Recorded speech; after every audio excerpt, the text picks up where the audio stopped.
명망 높은 판서, 댁에 시집 온 지 8년째 되던 해 저는 해운서 한 장에 맨몸으로 쫓겨났습니다.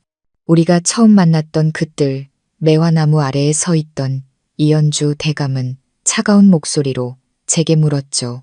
아이는 어찌할 텐가? 저는 한참 동안 침묵하다가 애써 담담한 목소리로 대답했습니다. 당신이 키우세요. 어차피 지난 세월 동안 우린 가깝지 않았고 1년에 몇 번 보기도 힘들었으니 아이도 그리 슬퍼하진 않을 겁니다. 그런데 뜻밖에도 그가 되물었습니다. 어찌 그리 확신하는가? 내가 그대가 낳은 아이를 기꺼이 키울 거라고. 바람이 불어와 가뜩이나 헝클어진 제 마음을 더 흩뜨려 놓았습니다. 익숙한 비참함과 슬픔이 저도 모르게 밀려왔죠. 얼마나 지났을까요? 그는 차가워진 손으로 해운서를 내밀며 한자 한자 힘주어 말했습니다. 그대가 떠나고 나면 나는 새 부인을 맞을 것이다. 새로운 아이도 생기겠지. 강유월, 나는 그대의 아이에게 잘해주지 않을 것이다. 렌, 저는 그 얇은 종이 한 장을 받아들고는 오히려 웃어버렸습니다. 여전히 고왔지만 싸늘한 그의 눈을 똑바로 마주하며 말했죠. 아니요, 당신은 잘해줄 거예요. 우리 아이 원래 당신 손에서 자랐잖아요. 당신은 선비니까요. 그저 나를 사랑하지 않을 뿐, 나를 업신여길 뿐이죠. 하지만 당신의 아이는 다릅니다. 고귀한 혈통으로 태어나 최고의 교육을 받았고 당신 부모님조차 함부로 할 수 없었죠. 당신의 가장 자랑스러운 아이잖아요. 새 부인을 얻는다 해도 누구도 그 아이를 괴롭히진 못할 겁니다. 한참 동안 말이 없던 그는 결국 고개를 돌렸습니다. 그대 소원대로 그 한마디를 남기고 그는 서둘러 떠났습니다. 그가 한 번 뱉은 말은 꼭 지키는 사람인 줄은 알았지만 이렇게 빠를 줄은 몰랐습니다. 우리가 헤어진 지 사흘째 되던 날부터 그는 대대적으로 맞선을 보기 시작했습니다. 원래부터 수려한 용모로 이름났던 데다 지금은 형조판서라는 높은 벼슬까지 올랐으니 비록 혼인한 적이 있다 해도 그를 원하는 여인들은 줄을 이었죠. 문득 몇 년 전 제가 판서댁 아씨라는 이름으로 외출했을 때가 생각났습니다. 많은 사람들이 제 면전에서도 스스럼 없이 혀를 차며 안타까워했죠. 저렇게 귀한 분이 어쩌다 저런 촌뜨기 계집에게 발이 묶였을까. 알고 계셨나요? 이씨 가문은 대대로 후사가 없을 경우에만 첩을 들일 수 있다는 가풍을 지키고 있었습니다. 그러니 그런 고고한 가문에 저 같은 여자가 들어앉았다는 사실이 그들을 더욱 분노하게 만들었죠. 심지어 이연주 대감이 직접 저를 데리러 왔을 때 그들의 분노는 극에 달했습니다. 그 후로 제가 참석하는 연회에서는 아무도 제게 말을 걸지 않았죠. 옛 생각에 저도 모르게 실소가 터져 나왔습니다. 가게 밖을 내다보니 화려한 가마와 말들이 줄지어 성박 남산으로 향하고 있었습니다. 겨울이니 매화를 감상한다는 핑계로 열리는 맞선 자리겠지요. 그들 중 태반은 제 전 남편을 보러 가는 길일 테고요. 저는 서둘러 시선을 거두고 더는 밖을 보지 않았습니다. 이제 막 만두집을 열어 밤낮 없이 바쁜 제게 그런 일에 신경 쓸 여력은 없었습니다. 그저 그가 좋은 사람을 만나 우리 소리에게 잘해주기만 바랄 뿐. 그 외의 것은 이제 제가 신경 쓸 일이 아니었죠. 지금의 삶은 고되고 때로는 곤란한 일도 생기지만 드디어 저만의 공간이 생겼습니다. 더는 누구의 눈치도 보지 않고 올지 안 올지 모르는 사람을 밤낮으로 기다릴 필요도 없었죠. 마른 수건으로 이마에 땀을 닦고 마지막 손님을 배웅한 뒤 막문을 닫으려는데 누군가 녹이 어린 목소리로 제 이름을 불렀습니다. 강분옥, 네가 정말 여기서 이런 나쁘끄러운 짓을 하고 있었구나. 저는 온몸이 굳어버렸습니다. 그 사람이 제 앞에 다가와 피할 수 없게 되었을 때 저는 익숙한 얼굴을 마주해야만 했습니다. 저는 본래 시골 계집이었습니다. 판서댁에 들어가기 전에는 끼니를 걱정하고 멀건 죽으로 배를 채우기 일쑤였죠. 번듯한 이름조차 없었습니다. 돌아가신 선왕께서는 토목공사를 자주 벌이셨고 그 때문에 백성들의 삶은 피폐했습니다. 우리 집의 밭 몇 되기로는 새 아이를 먹여 살릴 수 없었죠. 저와 남동생, 그리고 여동생. 그래서 부모님은 어릴 적부터 일부러 저를 멀리했습니다. 새 아이 중 제대로 먹지도 입지도 못하는 건 저 하나뿐이었죠. 목숨만 붙어 있을 정도 외에 제게 단 한 푼의 돈도 쓰는 것을 아까워하셨습니다. 처음부터 저를 팔아버릴 작정이었기 때문입니다. 제가 유난히 용모가 반반했던 탓도 있지만 무뚝뚝하고 정이 안 가는 성격, 그리고 몇 년만 더 키우면 가축처럼 내다 팔 수 있는 나이라는 점도 한몫했죠. 6년 만에 다시 만난 어머니의 얼굴을 보고도 제 마음은 의외로 잠잠했습니다. 과거 그토록 저를 괴롭혔던 원망과 그리움은 긴 세월 속에 닳고 닳아 희미한 그림자만 남아있었죠. 너 정말 이 시댁에서 쫓겨난 게냐? 온몸을 금은으로 치장한 어머니가 물었습니다. 얼굴의 주름이 6년 전 제가 집을 떠날 때보다 오히려 줄어든 듯 보였습니다. 어머니 뒤에서는 한 소녀가 고개를 내밀었습니다. 머리에는 순금나비가 달린 떨잠이 화려하게 빛나고 있었죠. 소녀는 수줍게 저를 언니라고 불렀습니다. 그러자 어머니는 다짜고짜 그 애를 제 앞으로 밀치며 단호하게 말했습니다. 어서 이 대감한테 가서 잘못했다고 빌어라. 아직 세장가 들기 전이니 너한테 정이 남아있을 게다. 종이 되든 첩이 되든 기회를 잡아서 다시 들어가란 말이다. 어머니는 너무나 당당했습니다. 심지어 이런 말까지 덧붙였죠. 네가 안 되면 내 동생이라도 보내야지. 기가 막혔습니다.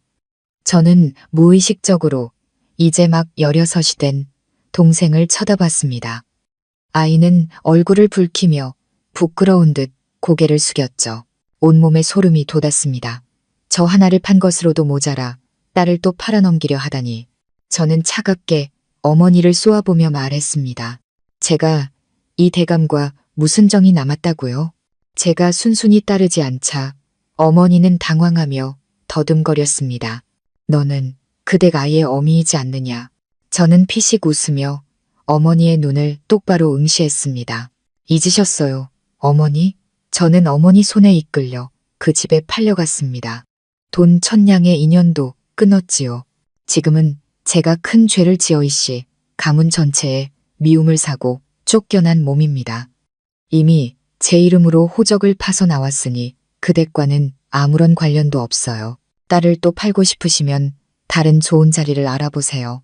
괜히 이씨 가문의 노여움을 샀다간 매달 보내주던 돈이 끊기는 건 물론이고 남동생 앞길까지 막힐 테니까요. 아들 이야기가 나오자 어머니의 얼굴이 하얗게 질렸습니다. 정신을 차린 어머니는 금방이라도 욕설을 퍼부을 기세였죠. 저는 손가락으로 문 밖을 가리키며 무심하게 말했습니다. 살림이 어려워지면 그동안 받으신 폐물이라도 내다 파세요. 굶지는 않으시겠지요. 어머니는 자기도 모르게 소리쳤습니다. 계집이 어찌 폐물도 없이 지낸단 말이냐. 강분옥, 너는 어쩜 이렇게 인정머리가 없어. 그 말이 제 가슴에 비수처럼 꽂혔습니다. 제 안에 남아있던 마지막 온기마저 차갑게 식어버렸죠. 두 딸을 팔아넘길 생각을 하면서도 그들 사이에 급을 나누고 있었던 겁니다. 저 또한 어머니의 딸이었지만 제게는 단 한 개의 폐물도 없었습니다. 첫날 밤에도 말이죠. 이씨 댁에 팔려가던 해 저는 16이었습니다.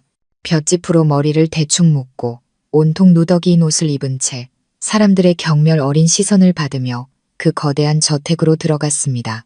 그때 이씨 가문은 지금처럼 대단하지 않았습니다. 오히려 모두가 손가락질하는 역적 집안이었죠. 저는 불안한 마음으로 수탉과 맞절을 하고 신방으로 들어섰습니다. 그리고 그곳에서 침상에 반쯤 죽어가는 사람을 보았습니다. 제 남편 이연주. 그는 무릎 아래의 힘줄이 모두 끊어져 있었고 상처에서는 고름이 흐르고 있었습니다. 방 안은 향내음으로도 가릴 수 없는 역한 냄새로 가득했죠. 그런 비참한 상황과 너무나도 수려한 그의 얼굴은 어울리지 않았습니다. 제가 들어서는 것을 보고도 그는 눈길 한번 주었을 뿐 다시 책으로 시선을 돌렸습니다. 저는 어색하게 서 있다가 얼굴을 붉히며 입을 열었습니다. 저는 당신의 신선처럼 생긴 사람 앞에서 아내라는 말이 차마 떨어지지 않았습니다. 저는 잘 알고 있었습니다. 그가 저 같은 여인과 혼인할 리 없다는 것을. 만약 그가 몰락하지 않았다면 길에서 마주쳤다 해도 제게 눈길 한 번 주지 않았을 테죠. 하지만 그는 더 이상 촉망받던 젊은 장군이 아니었습니다. 전쟁에서 패하고 큰 부상을 입었으며 임금의 명을 어겼다는 이유로 영모죄까지 뒤집어 쓴 신세였죠. 아버지는 자기를 빼앗겼고 그 또한 벼슬을 잃고 이곳 전주로 유배온 것이었습니다. 언제 사약이 내려올지 모르는 목숨이 경각에 달린 상황이었죠. 그런 상황에 부모 손에 이끌려 액바디로 팔려온 제 신세를 생각하니 더욱 자신이 초라해졌습니다. 저는 옷자락만 꽉 쥐고 있었죠. 다행히 그가 먼저 입을 열었습니다. 목소리는 맑고 청아했습니다. 앉으시오. 그는 창백한 얼굴로 희미한 미소를 띤 채 말했습니다. 참으로 황당한 일이지. 강신왕자, 나는 혼인할 생각이 없었소. 허나 이미 들어온 이상 그대를 박대하지는 않겠소. 남을지 떠날지는 그대 스스로 결정하시오. 그는 선비였습니다. 저는 안도의 한숨을 내쉬며 급히 말했습니다. 저는 떠나지 않을 겁니다. 저희 부모님이 예물을 받았으니 저는 이재희 씨 가문의 사람입니다. 그가 알아차리지 못할 만큼 미세하게 미간을 찌푸렸습니다. 한참 뒤에야 저는 그것이 제 말투가 상스럽고 교양 없다고 생각했기 때문이란 걸 알았죠. 하지만 제 말은 진심이었습니다. 슬프긴 했지만 적어도 이 씨 댁에서는 더 이상 굶주리지 않을 테니까요. 설령 어느 날 갑자기 사약이 내려온다 해도 배부른 귀신이 될 수 있을 테니까요. 그때의 저는 제 목숨을 조금도 귀하게 여기지 않는 그런 사람이었습니다. 하지만 이상하게도 이연주의 목숨은 소중하게 느껴졌습니다. 그의 상처를 낫게 할 액바디 신부가 필요했기에 제가 늙은 영감의 첩으로 팔려갈 운명을 피할 수 있었다고 생각했기 때문입니다. 홀레복을 벗자마자 저는 그의 상처를 돌보기 위해 침상으로 다가갔습니다.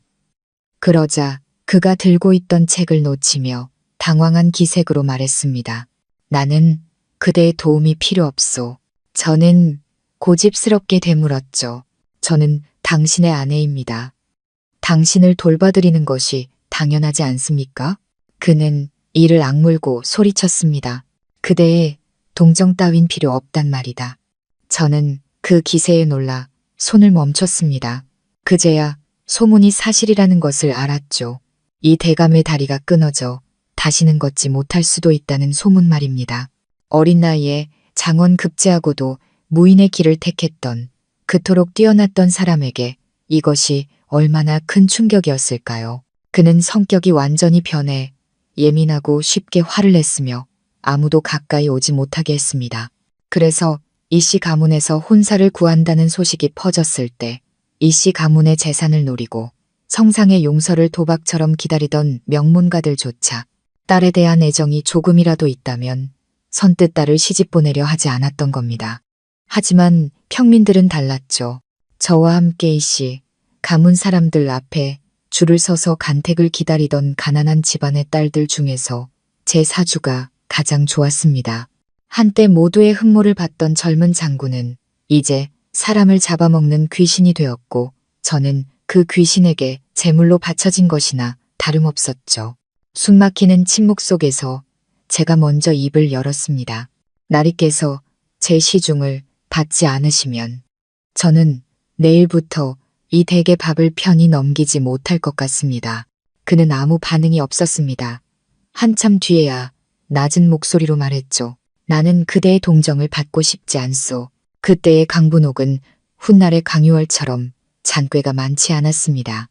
저는 그를 위로하고 싶은 마음에 제가 겪었던 온갖 고난과 서름을 조급하게 털어놓기 시작했습니다. 마루 밑에서 잠을 자고 맞고도 반항 한 번 못하고 찬물로 허기를 채웠던 일들, 그리고 전란통에 부모님이 저를 버리고 동생들만 챙겨 달아났던 일까지. 저는 눈물 한 방울 흘리지 않고 담담하게 이야기를 마쳤습니다. 그의 놀란 표정을 보며 저는 나지막이 말했습니다. 저는 이 혼인을 기쁘게 받아들였습니다. 이 댁에서 돈을 주셨기 때문만은 아닙니다. 그해 여름 몹시도 더웠던 어느 날 제가 정신을 차렸을 때 마을은 이미 불타고 있었습니다. 오랑캐들이 닥쳐와 닥치는 대로 죽이고 불을 질렀죠. 가족들은 보이지 않았습니다. 그때 검은 머리에 붉은 매의 징표를 단 젊은 장군께서 달빛 아래 말을 타고 나타나 제게 칼을 겨누던 오랑캐를 활 한 방에 쓰러뜨리셨습니다. 제가 굶주림에 비틀거리는 것을 보시고는 옥패 하나를 던져주고는 말머리를 돌려 떠나셨죠. 그 옥패를 차마 팔지는 못했습니다. 하지만 너무 배가 고파 옥패에 달린 금굿을 몇 개를 떼어 팔았습니다. 그 몇 알의 금굿을 덕분에 저는 목숨을 건졌고 가족들도 다시 찾을 수 있었습니다. 난세의 외톨이가 되지 않을 수 있었죠. 하지만 이 이야기는 차마 꺼내지 못했습니다. 혹시라도 말을 잘못했다가 목이 달아날까 두려웠기 때문입니다. 제 이야기를 다 들은 이연주는 한참 동안 저를 바라보다가 말했습니다. 내가 그대에게 미안하오. 저는 더 이상 그와 실랑이 하고 싶지 않았습니다. 그의 놀란 외침을 뒤로하고 저는 그를 번쩍 들어 휠체어에 앉혔습니다. 그리고 그의 상처를 닦아내기 시작했죠. 그의 귓불이 새빨갛게 달아올랐습니다. 창밖에서는 그의 어머니인 듯한 분의 한숨소리가 들려왔습니다. 다음 날 시부모님은 온화한 얼굴로 저를 무척이나 마음에 들어 하셨습니다. 세월이 흘러 저는 이연주와 점점 가까워졌습니다. 그는 가끔 화를 내기도 했지만 의원이 자신을 진찰하는 것을 마지못해 허락했죠. 저는 정성껏 그를 돌봤고 그 또한 보답으로 제게 그를 가르쳐 주었습니다. 제가 그 나이가 되도록 번듯한 이름 하나 없다는 것을 알게 된 어느 날 밤, 유난히 밝은 달빛이 뜰의 매화나무 가지 위에 쏟아지고 있었습니다. 그는 달을 한번 보고 저를 한번 보더니 말했습니다. 6월, 료웻, 앞으로 그대의 이름은 강유월이요. 흐르는 달빛, 그는 제게 그런 이름을 주었습니다. 저는 너무 기뻐 눈물을 흘렸습니다. 제 눈이 반짝이는 것을 본 그는 헛기침을 하며 옷매무새를 가다듬더니 오늘 밤까지 큰 글씨를 10장 써서 내라고 엄명을 내렸습니다. 저는 기쁨이 싹 가시는 것을 느끼며 조용히 먹을 갈기 시작했습니다. 모든 것이 평화롭고 행복했습니다. 다만 일시 가문 전체의 머리 위를 맴도는 칼날이 언제 떨어질지 모른다는 불안감만 빼면요. 집안 분위기는 무거웠지만 오히려 서로를 더욱 아끼고 보듬었습니다. 매일매일이 마지막 날인 것처럼 소중하게 살았죠. 저는 최악의 결말이란 그저 다 함께 죽는 것뿐이라고 생각했습니다. 그러던 어느 평범한 여름날이었습니다. 저는 이연주의 휠체어를 밀며 연못 한가운데 있는 정자로 더위를 피하러 가고 있었습니다. 정원으로 들어서는 순간 휠체어가 갑자기 멈춰 섰습니다. 내려다보니 그가 바퀴를 꽉 잡고 있었습니다. 마른 손등 위로 핏줄이 붉어져 나왔죠. 그의 시선을 따라 저도 앞을 보았습니다. 한 아리따운 규수가 흰 모시옷을 입고 우산으로 얼굴을 가린 채 서 있었습니다. 그녀의 눈에서는 눈물이 쉼없이 흘러내렸지만 더 가까이 다가오지는 않았습니다. 이연주의 손에서 힘이 빠져나가고 손이 휠체어 옆으로 무력하게 떨어지고 나서야 그녀는 겨우 한마디를 내뱉었습니다. 연주, 오라버니, 저 혼인합니다. 그 말을 남기고 그녀는 비명을 지르듯 울음을 터뜨리며 시녀의 부축을 받고 비틀거리며 돌아섰습니다. 이연주는 처음부터 끝까지 한마디도 하지 않았습니다. 하지만 제 마음은 걷잡을 수 없이 흔들렸습니다. 그날 밤 그는 높은 열에 시달렸습니다. 겨우 좋아졌던 몸이 다시 악화되었죠. 그는 의원의 진찰도 음식도 약도 모두 거부했습니다. 말 한마디 없이 방 안에 죽은 듯이 앉아있기만 했습니다. 그의 어머니가 울면서 애원해도 그는 꿈쩍도 하지 않았죠. 그날 그는 자신의 두 무릎을 뼈가 으스러져라 꽉 쥐고 있었습니다. 제가 다가가 그의 손을 떼어내려 하자 그는 마침내 폭발했습니다. 제게 당장 꺼지라고 소리쳤죠. 네가 정말 내 아내라도 된 줄 아느냐. 강유월, 너는 내게 어울리지 않아. 가슴에 날카로운 통증이 느껴졌지만 저는 여전히 그의 손을 떼어내려 애썼습니다. 저는 그가 왜 저러는지 알고 있었습니다. 그 아가씨가 다녀간 다음 날 저는 집안 하인들을 통해 모든 것을 알게 되었습니다. 그녀는 그와 집안끼리 정혼한 사이였고 어릴 적부터 함께 자라며 감정이 무척 깊었다고 했습니다.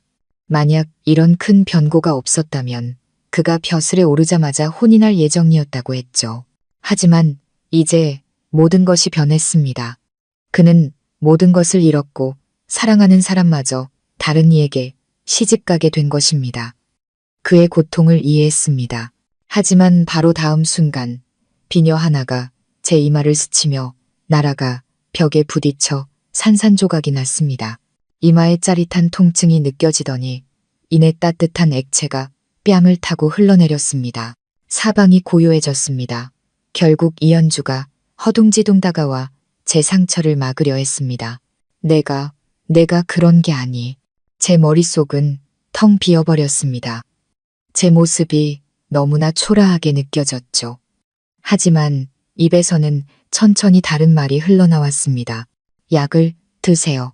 저는 떨리는 몸으로 일어서서 얼굴의 피를 손등으로 훔쳐냈습니다. 휠체어에 앉은 그를 돌아보지 않고 한 걸음 한 걸음 밖으로 걸어나갔습니다. 정원에 도착하고 나서야 저는 뒤늦게 깨달았습니다. 이곳에는 여전히 저만의 방이 없다는 것을. 숨을 곳도 갈 곳도 없었습니다. 어두워지고 나서야 저는 방으로 돌아갔습니다. 그때 이연주는 이미 잠들어 있었죠. 저는 뻣뻣한 몸으로 머리를 풀고 씻기 시작했습니다. 그때 휘장 깊은 곳에서 아주 작은 목소리가 들려왔습니다. 미안하오. 이 못난 페인 때문에 그대에게 상처를 주었군. 저는 아무 말도 하지 않았습니다. 조용히 자리에 누워 옆 사람의 숨소리가 밤새도록 흐트러지는 것을 들으면서도 다시는 입을 열지 않았습니다. 그날 이후 이연주는 제게 조심스러워졌습니다. 제가 시중을 들 때면 순순히 따랐고 기분이 좋지 않아도 꼭 참고 의원의 진찰을 받았습니다. 저는 더 이상 그에게 글을 가르쳐달라고 조르지 않았고 대신 서투르게 혼자 공부하기 시작했습니다. 그는 몇 번이나 제게 무언가 말을 하려다 그만두었죠. 곰곰이 생각해보니 그가 제게 변명할 것은 아무것도 없었습니다. 제가 잠시 착각했던 것뿐입니다. 그는 원래 하늘의 달과 같은 사람이었고 그에게는 신분이 높고 아름다운 정혼자가 있었습니다. 하루아침에 몰락했다고 해서 생전 처음 보는 저를 아내로 받아들여야 할 이유는 없었죠. 거칠었던 제 손이 점점 고와지는 것을 보며 저는 생각했습니다. 이만하면 됐다. 이렇게 살자. 혼인한 지 2년째 되던 해 이연주의 다리는 점차 나아졌습니다. 일어나 걸을 수 있게 되자 그는 다른 일로 바빠졌습니다. 아침 일찍 나가 밤늦게 돌아왔고 저는 집안에만 머물렀죠. 그러던 어느 해질녘 그가 굳은 얼굴로 돌아와 저를 다짜고짜 품에 안았습니다. 저는 반사적으로 그를 밀어냈지만 그는 저를 더욱 꽉 껴안았습니다. 저는 영문을 몰라 물었습니다. 날이 무슨 일이십니까? 그가 낮은 목소리로 대답했습니다. 곧 집안을 수색할 것이다. 두렵소. 제 심장이 철렁 내려앉았습니다. 머리 위를 맴돌던 칼날이 마침내 떨어지고 만 것입니다. 다음 날 우리는 그 넓은 저택에서 쫓겨났습니다. 몸에 지니고 있던 폐물은 모두 빼앗겼죠. 이연주의 몸은 아직 완전히 회복되지 않은 상태라 이번 일은 그에게 엎친 데 덮친 격이었습니다. 다행히 목숨만은 건졌습니다. 온 가족이 폐사찰에 모여 지냈지만 마실 물도 먹을 양식도 잠잘 곳도 마땅치 않았습니다. 그렇게 이틀이 지나자 여기저기서 흐느끼는 소리가 들려왔습니다. 그때 문득 제가 팔려올 때 부모님이 받았던 돈 1000냥이 생각났습니다. 부모님은 저를 키우는데 기껏해야 10냥도 쓰지 않았을 겁니다. 그들은 제가 시집 갔다고 말했죠. 그렇다면 시집간 딸이 친정에 도움을 청하러 가는 것이 뭐가 문제란 말입니까? 저는 잠시 볼 일이 있다고 둘러대고 사찰을 빠져나와 친정으로 달려갔습니다. 마을에 도착하니 예전에 초가집은 온데간데 없고 번듯한 기와집이 서 있었습니다. 하인들이 구름처럼 많은 것은 아니었지만 집안을 쓸고 닦는 계집종이 몇 명 보였습니다. 저는 뻔뻔하게 문을 두드렸습니다. 부모님은 저를 내쫓으려 했지만 저는 과거의 정에 호소하며 버텼습니다. 그들은 제게 미안했던 과거를 들추자 더욱 귀찮아했죠. 결국 저는 이렇게 말했습니다. 100냥을 주지 않으면 관아에 가서 고발할 겁니다. 우리가 역적 집안과 사돈을 맺었으니 연좌되어 마땅하다고 말이죠. 하이, 사실 법적으로는 맞지 않는 말이었지만 제 부모님 같은 무지한 백성들도 관리들이 돈을 싫어하지 않는다는 것쯤은 알고 있었습니다. 그들은 제게 온갖 욕설을 퍼붓고 뺨을 때리며 불효막심한 년이라고 소리쳤습니다. 결국 저는 100냥을 손에 쥐고 폐사찰로 돌아왔습니다. 그리고 기쁘게 외쳤죠. 이제 우리도 방을 얻을 수 있어요. 이연주의 여동생이 가장 먼저 울음을 터뜨렸습니다. 그녀는 고생을 모르고 자라 평소 저를 거들떠보지도 않았습니다. 하지만 어려움 속에서 그녀도 감사할 줄 알게 된 모양이었습니다. 새언니, 고마워요. 우리는 방 2칸짜리 집으로 이사했습니다. 예전 판서댁에 비하면 초라하기 짝이 없었지만 적어도 비바람을 피하고 제대로 먹고 잘 수 있는 공간이 생겼습니다. 이연주도 약을 먹을 수 있게 되었죠. 집안에는 저를 포함해 요리할 줄 아는 사람이 아무도 없었습니다. 어릴 적 어머니는 제가 음식을 훔쳐먹을까봐 부엌 출입을 막았거든요. 저는 요리에 전혀 소질이 없었고 그 몇 달 동안 수없이 손을 대었습니다. 그 중에서 가장 잘하게 된 음식이 바로 만두였습니다. 이연주는 제게 한 번 화를 낸 이후로 아주 온화한 사람이 되었습니다. 제가 부엌에 있을 때면 붓과 책을 잡던 그 고운 손으로 아궁이에 불을 지펴주기도 했죠. 그렇게 반년이 흘렀습니다. 어느 날 갑자기 선왕께서 승하하셨고 사냥을 나갔던 세자가 궁으로 돌아오는 길에 작에게 습격을 받는 사건이 발생했습니다. 도성은 순식간에 혼란에 빠졌죠. 불길이 치솟던 그날 밤, 이연주는 소리 없이 문을 열고 나가 밤새도록 돌아오지 않았습니다. 그리고 다음 날 그는 교지를 들고 나타났습니다. 하루아침에 형조 판서가 되어 있었고 국공, 곡공의 자귀까지 받았습니다. 그의 아버지는 원래의 자귀를 되찾았고 우리 집안은 2개의 자귀를 가진 명문가가 되어 무한한 영광을 누리게 되었죠. 저는 어리둥절한 채 수많은 하녀들에게 둘러싸여 누더기 옷을 벗고 비단 옷으로 갈아입었습니다. 모두가 저를 정경부인 마님이라고 불렀죠. 저는 두려운 마음에 사람들 너머로 이연주를 바라보았습니다. 그는 저를 보며 웃어주었습니다. 그의 눈빛은 당당하고 자신감에 차 있어 마치 옛날의 그 모습을 보는 듯 했습니다. 그때 저는 생각했습니다.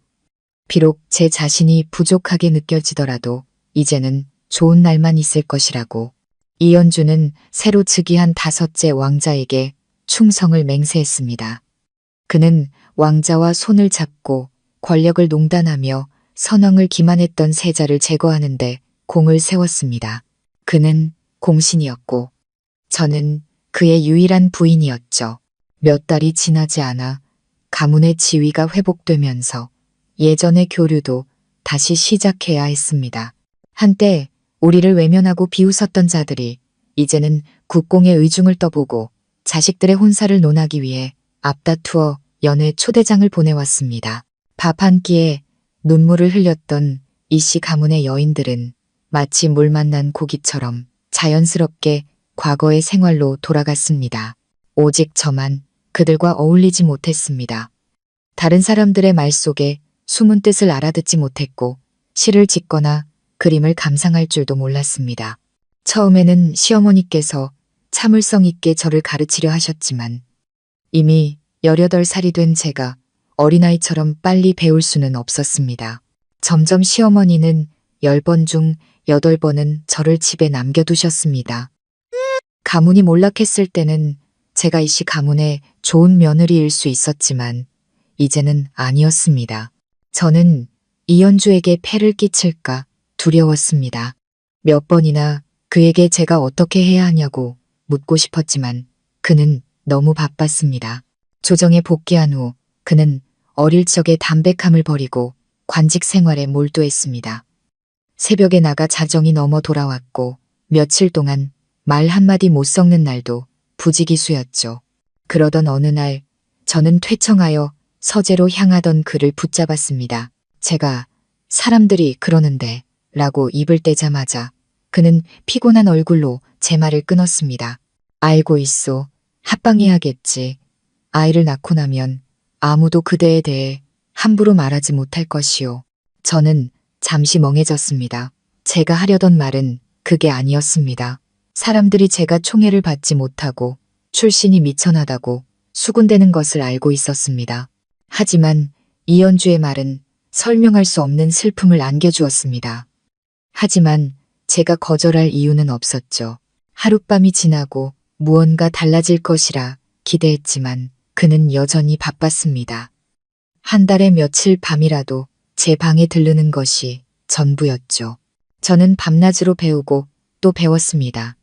예전보다 더 바싹 마를 정도로 노력했지만 그는 알아채지 못했습니다.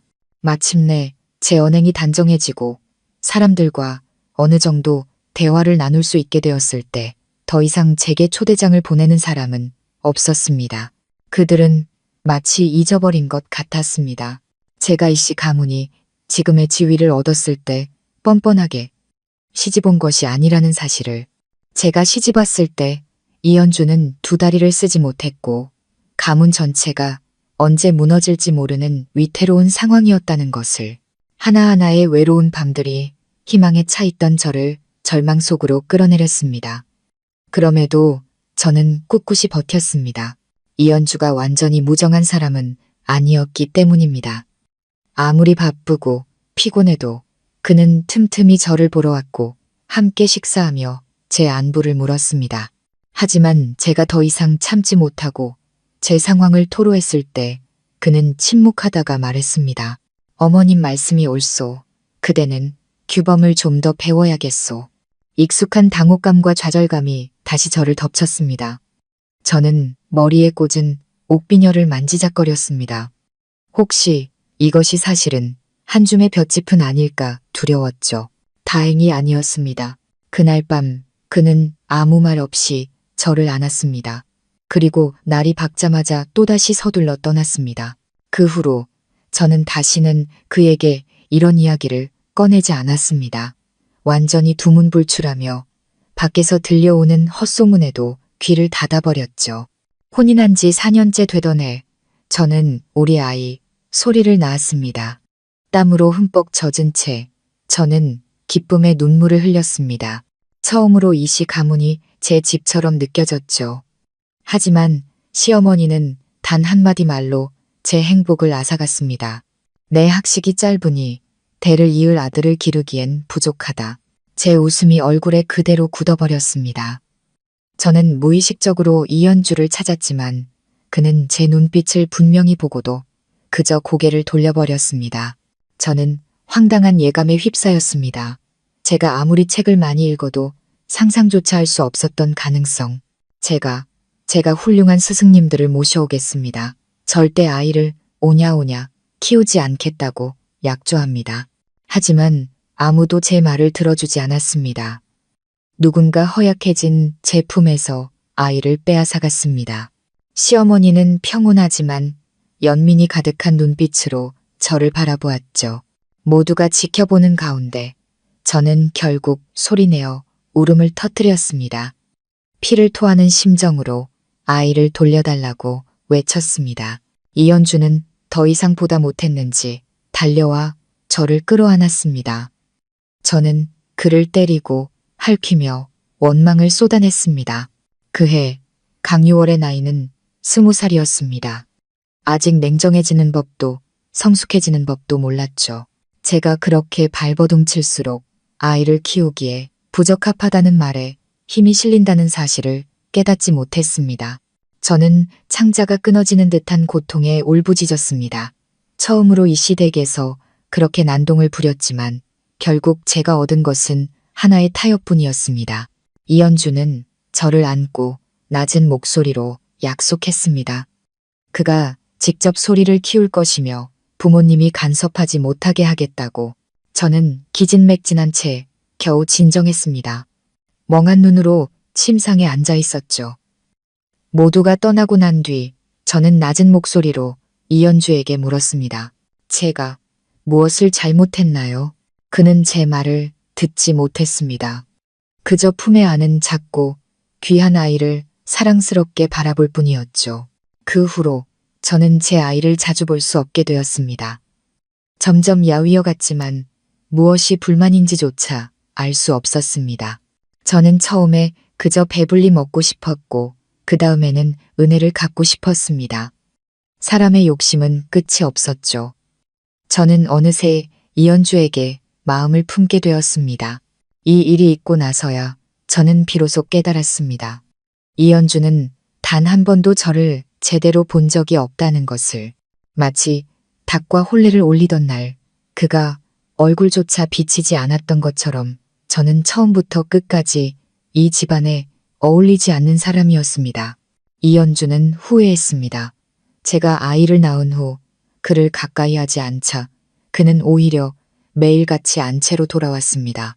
때로는 부모님 몰래 소리를 데려와 우리 모자가 잠시나마 함께할 수 있게 해주었죠. 하지만 저는 기쁘지도 슬프지도 않았습니다. 그는 초조해하며 제게 다시 사교 모임에 나가라고 권했습니다. 저는 단호하게 거절했죠. 제 짧은 식견으로 웃음거리가 될까 두렵습니다. 이연주는 회유와 압박을 번갈아 사용했지만 저를 꺾을 수는 없었습니다. 어느 평범한 밤 그가 뒤에서 저를 안으며 문득 말했습니다. 6월, 우리가 혼인한 지 꽤 오래되었지? 저는 고개를 끄덕였습니다. 네, 꽤 오래되었죠. 그가 낮은 목소리로 말했습니다. 그런데 우리는 제대로 된 혼례식 한번 올리지 못했군. 저는 한참을 생각하다가 닭과 맞절했던 그날을 떠올렸습니다. 그리고 그들의 말투를 흉내내어 가볍게 대답했죠. 뜬구름 같은 것일 뿐입니다. 그는 잠시 굳어버렸습니다. 이내 저를 더욱 꽉 껴안으며 어딘가 불안한 목소리로 말했습니다. 내가 소리를 다시 데려다 줄까? 저는 거절했습니다. 제가 잘 키우지 못할 겁니다. 거짓말이 아니었습니다. 저는 처음 엄마가 되어 보았습니다. 아이와 가장 가까워져야 할 시기에 누구도 저를 아이 곁에 있게 해주지 않았습니다. 이제 와서 친한 척하는 것은 불가능했습니다. 그리고 언제부턴가 제 마음속에는 불경한 생각이 싹트기 시작했습니다. 이 좁은 세상이 너무 답답해서였을까요? 아니면 제가 천하게 태어나 이런 부귀를 감당하지 못해서였을까요? 그 생각은 마침내 극에 달했습니다. 혼인한 지 7년째 되던 해, 영왕이 갑자기 세상을 떠났다는 소식이 온 장안에 퍼졌습니다. 원인은 간단했습니다. 29, 너무 젊은 나이였죠. 그는 홀로 남을 왕비를 위해 죽기 직전 그녀를 놓아주는 글을 남겼다고 했습니다. 그토록 애틋한 사랑에 사람들은 그의 죽음을 더욱 안타까워했죠. 저는 그 소식을 일찍 알았습니다. 소문이 퍼지기 사흘 전, 바로 그 왕비가 제 뜰에서 울고 있었기 때문입니다. 바로 그 매화나무 아래에서 이연주는 조심스럽게 그녀를 위로하고 있었습니다.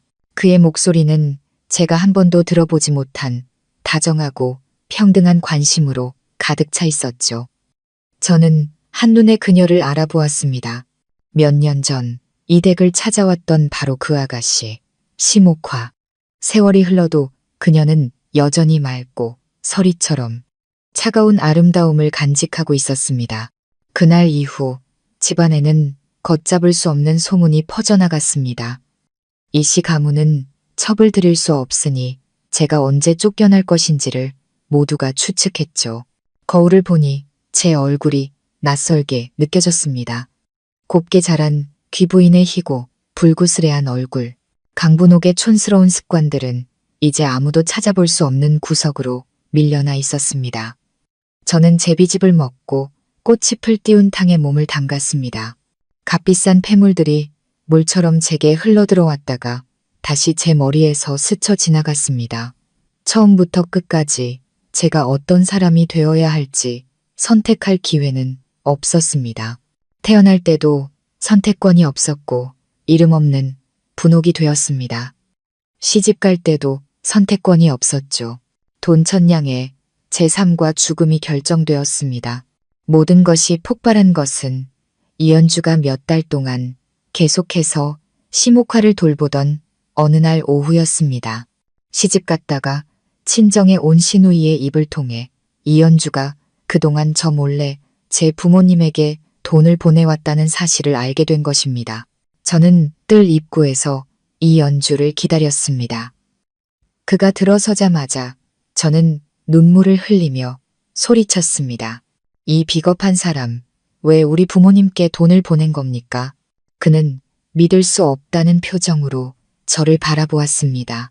화가 나 붉어진 얼굴로 뜰 안의 사람들을 모두 내보내고 나서야 저를 꾸짖었습니다. 그들은 그대의 부모가 아니오. 저는 차갑게 그를 바라보았습니다.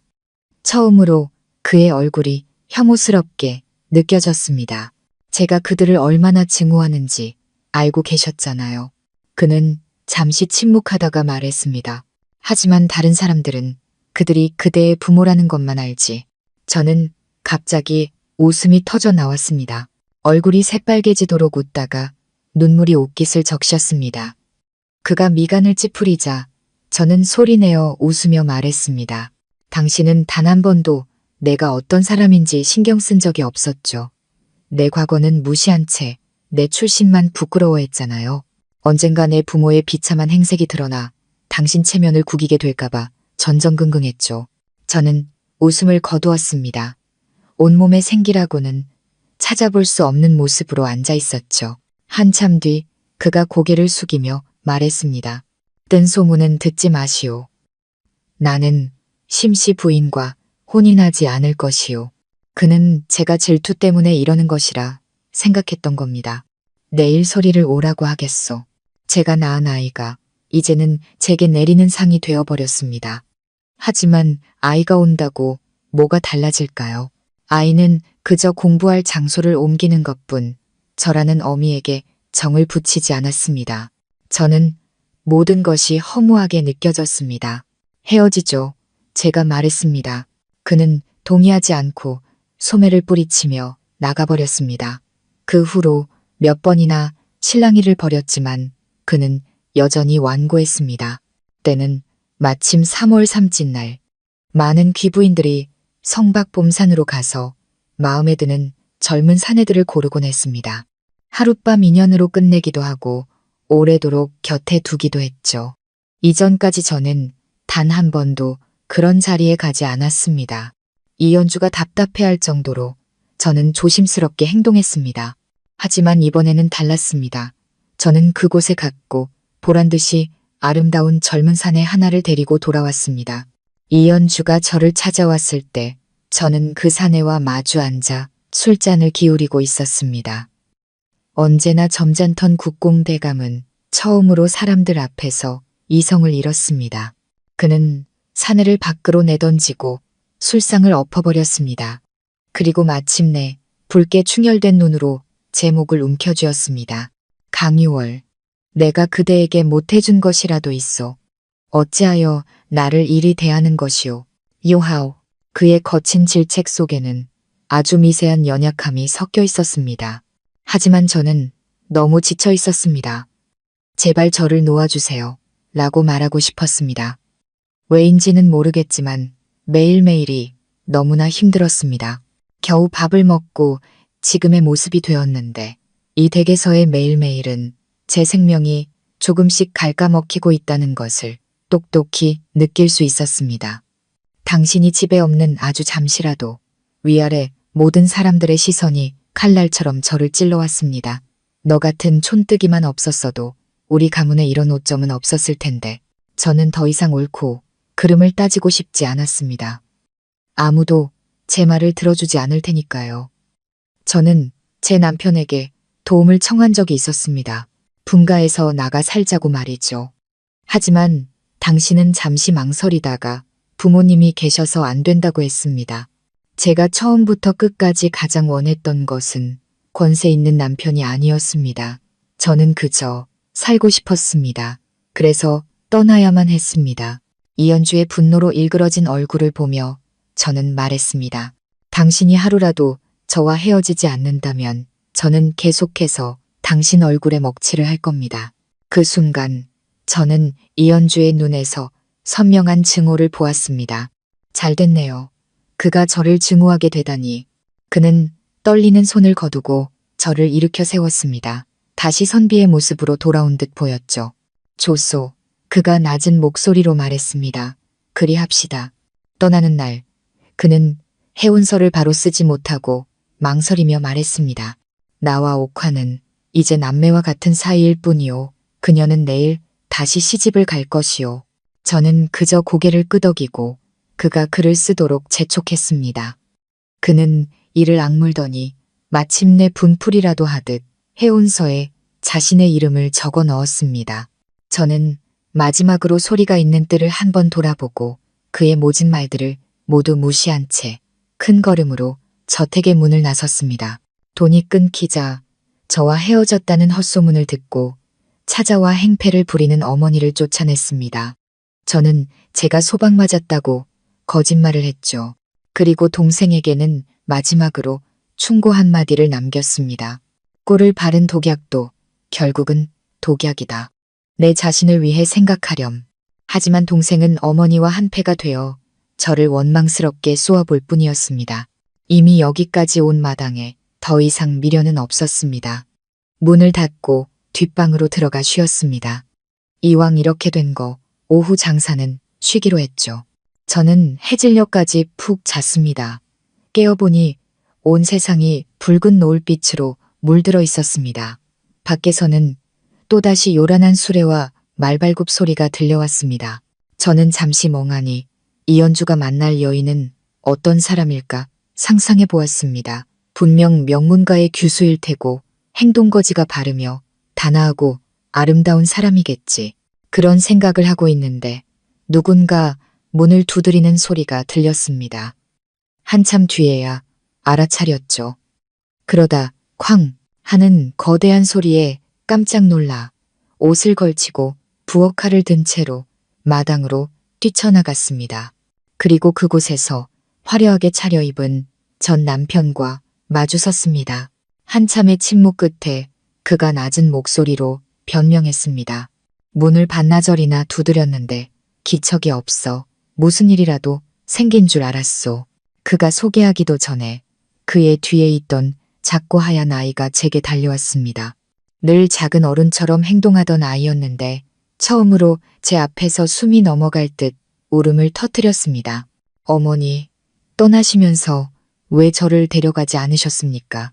저는 어쩔 줄 몰라 하다가 이연주의 눈짓을 보고서야 어색하게 두 팔을 벌려 작고 부드러운 아이를 품에 안았습니다.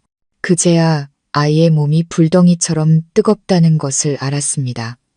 아이는 웅얼거리며 이제 아무도 자기를 원하지 않는다고 말했습니다. 이연주는 창백한 얼굴로 서 있었습니다. 제가 아이를 안고 일어서는 순간 그의 뺨으로 제 손바닥이 날아갔습니다. 헤어진 지 며칠이나 됐다고 벌써 새장가들 생각에 아이를 내팽개칩니까? 당신의 새 아이를 위해 우리 소리 자리를 비워주려는 겁니까? 이연주, 내가 당신을 잘못 봤군요. 그는 무언가 해명하려 입을 열었지만 저는 제 행동에 스스로 놀라 굳어버렸습니다. 그는 국공대감이었습니다. 예전에는 조심스럽게 말 한마디 건네기도 어려웠는데 이렇게 얼굴을 붉히며 다툰 것은 처음이었습니다. 그런데 그는 화를 내지 않았습니다. 오히려 고개를 숙이며 말했죠. 내 잘못이오. 그의 뒤에서 의원이 허둥지둥 달려왔습니다. 제 품에 안긴 아이는 울면서 해명했습니다. 아버님 잘못이 아니에요. 제가 아침에 일어나 담장에 가보니 어머니가 보이지 않았어요. 며칠을 계속 기다리다가 그래서 병이 난 거예요. 저는 민망해졌습니다. 아이는 계속해서 중얼거렸습니다. 제가 열심히 공부해서 과거에 급제할게요. 그래서 어머니를 모시고 아주 먼 곳으로 갈 거예요. 아무도 어머니를 괴롭히지 못하게요. 저는 온몸이 굳어버렸습니다. 힘겹게 눈동자를 굴려 이연주와 시선을 마주쳤습니다. 그의 눈에는 이미 눈물이 가득 고여 있었습니다. 서로 아무 말도 하지 못했습니다. 2시간이 지나 겨우 소리를 재우고 나서야 저는 그와 정자에 마주 앉았습니다. 그가 먼저 입을 열었죠. 내가 소리를 직접 키우겠다고 한 것은 어머님의 입을 막아 그대를 더는 힘들게 하지 않으려 했던 것이요. 저는 기억을 더듬었습니다. 그러고 보니 소리가 태어난 후로는 시부모님께 문안 인사를 드리러 오라는 요구를 받은 적이 없었던 것 같았습니다. 그의 목소리에는 억울함이 섞여 있었습니다. 그대가 날이 갈수록 야위어가는 것을 보고 차마 아이를 맡길 수가 없었소. 어떻게든 그대를 웃게 해주고 싶었는데 그의 목소리가 점점 작아졌습니다. 모든 것이 너무 늦어버린 것 같았소. 그는 아주 조용히 지난날의 이야기를 꺼냈습니다. 다리를 다치고 억울한 누명을 쓴 뒤 자포자기했던 심정, 촉망받던 과거의 자신과 저 혼자마저 다른 이에게 시집가는 것을 보며 느꼈던 절망. 한때 손에 잡힐 듯 했던 모든 것이 멀어지고 모두에게 손가락질 받던 비참함. 나는 심옥화를 연모한 적이 없었소.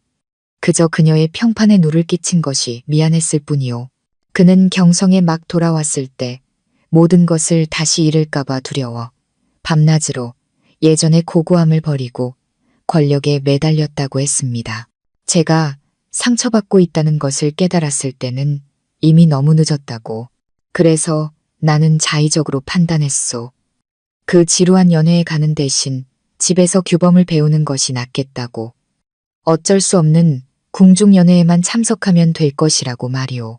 하지만 그때의 그는 제가 그의 말을 이해했는지조차 신경 쓰지 않았습니다.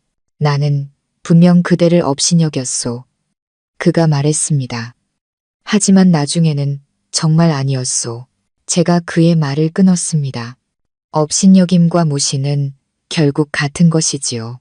사실 저도 나중에는 알고 있었습니다. 이연주가 제게 전혀 감정이 없지는 않았다는 것을. 심지어 하루빨리 분가하고 싶어하는 그의 조급함과 저를 바라보는 그의 눈빛에 담긴 안타까움과 다정함을 느낄 수 있었습니다. 하지만 그는 제게 설명하려 하지 않았습니다. 저를 소통할 수 있는 상대로 여기지 않았던 거죠. 그의 눈에 저는 언제나 볏짚으로 머리를 묶고 그의 앞에서 연모하는 마음을 숨기지 못하던 그 촌스러운 계집아이였을 뿐입니다. 우리의 관계는 너무나 깊이 얽혀 있었습니다. 제 이름조차 그가 지어주었으니까요. 그래서 그는 당황하고 마음 아파하면서도 제가 결코 자신을 떠나지 않을 것이라 확신했던 겁니다. 제가 미친 듯이 발버둥 치는 것을 보고 나서야 그는 제 결심을 깨달았습니다. 더 이상 저를 붙잡고 있다가는 제가 완전히 망가져 버릴 것이라는 사실을 알았던 거죠.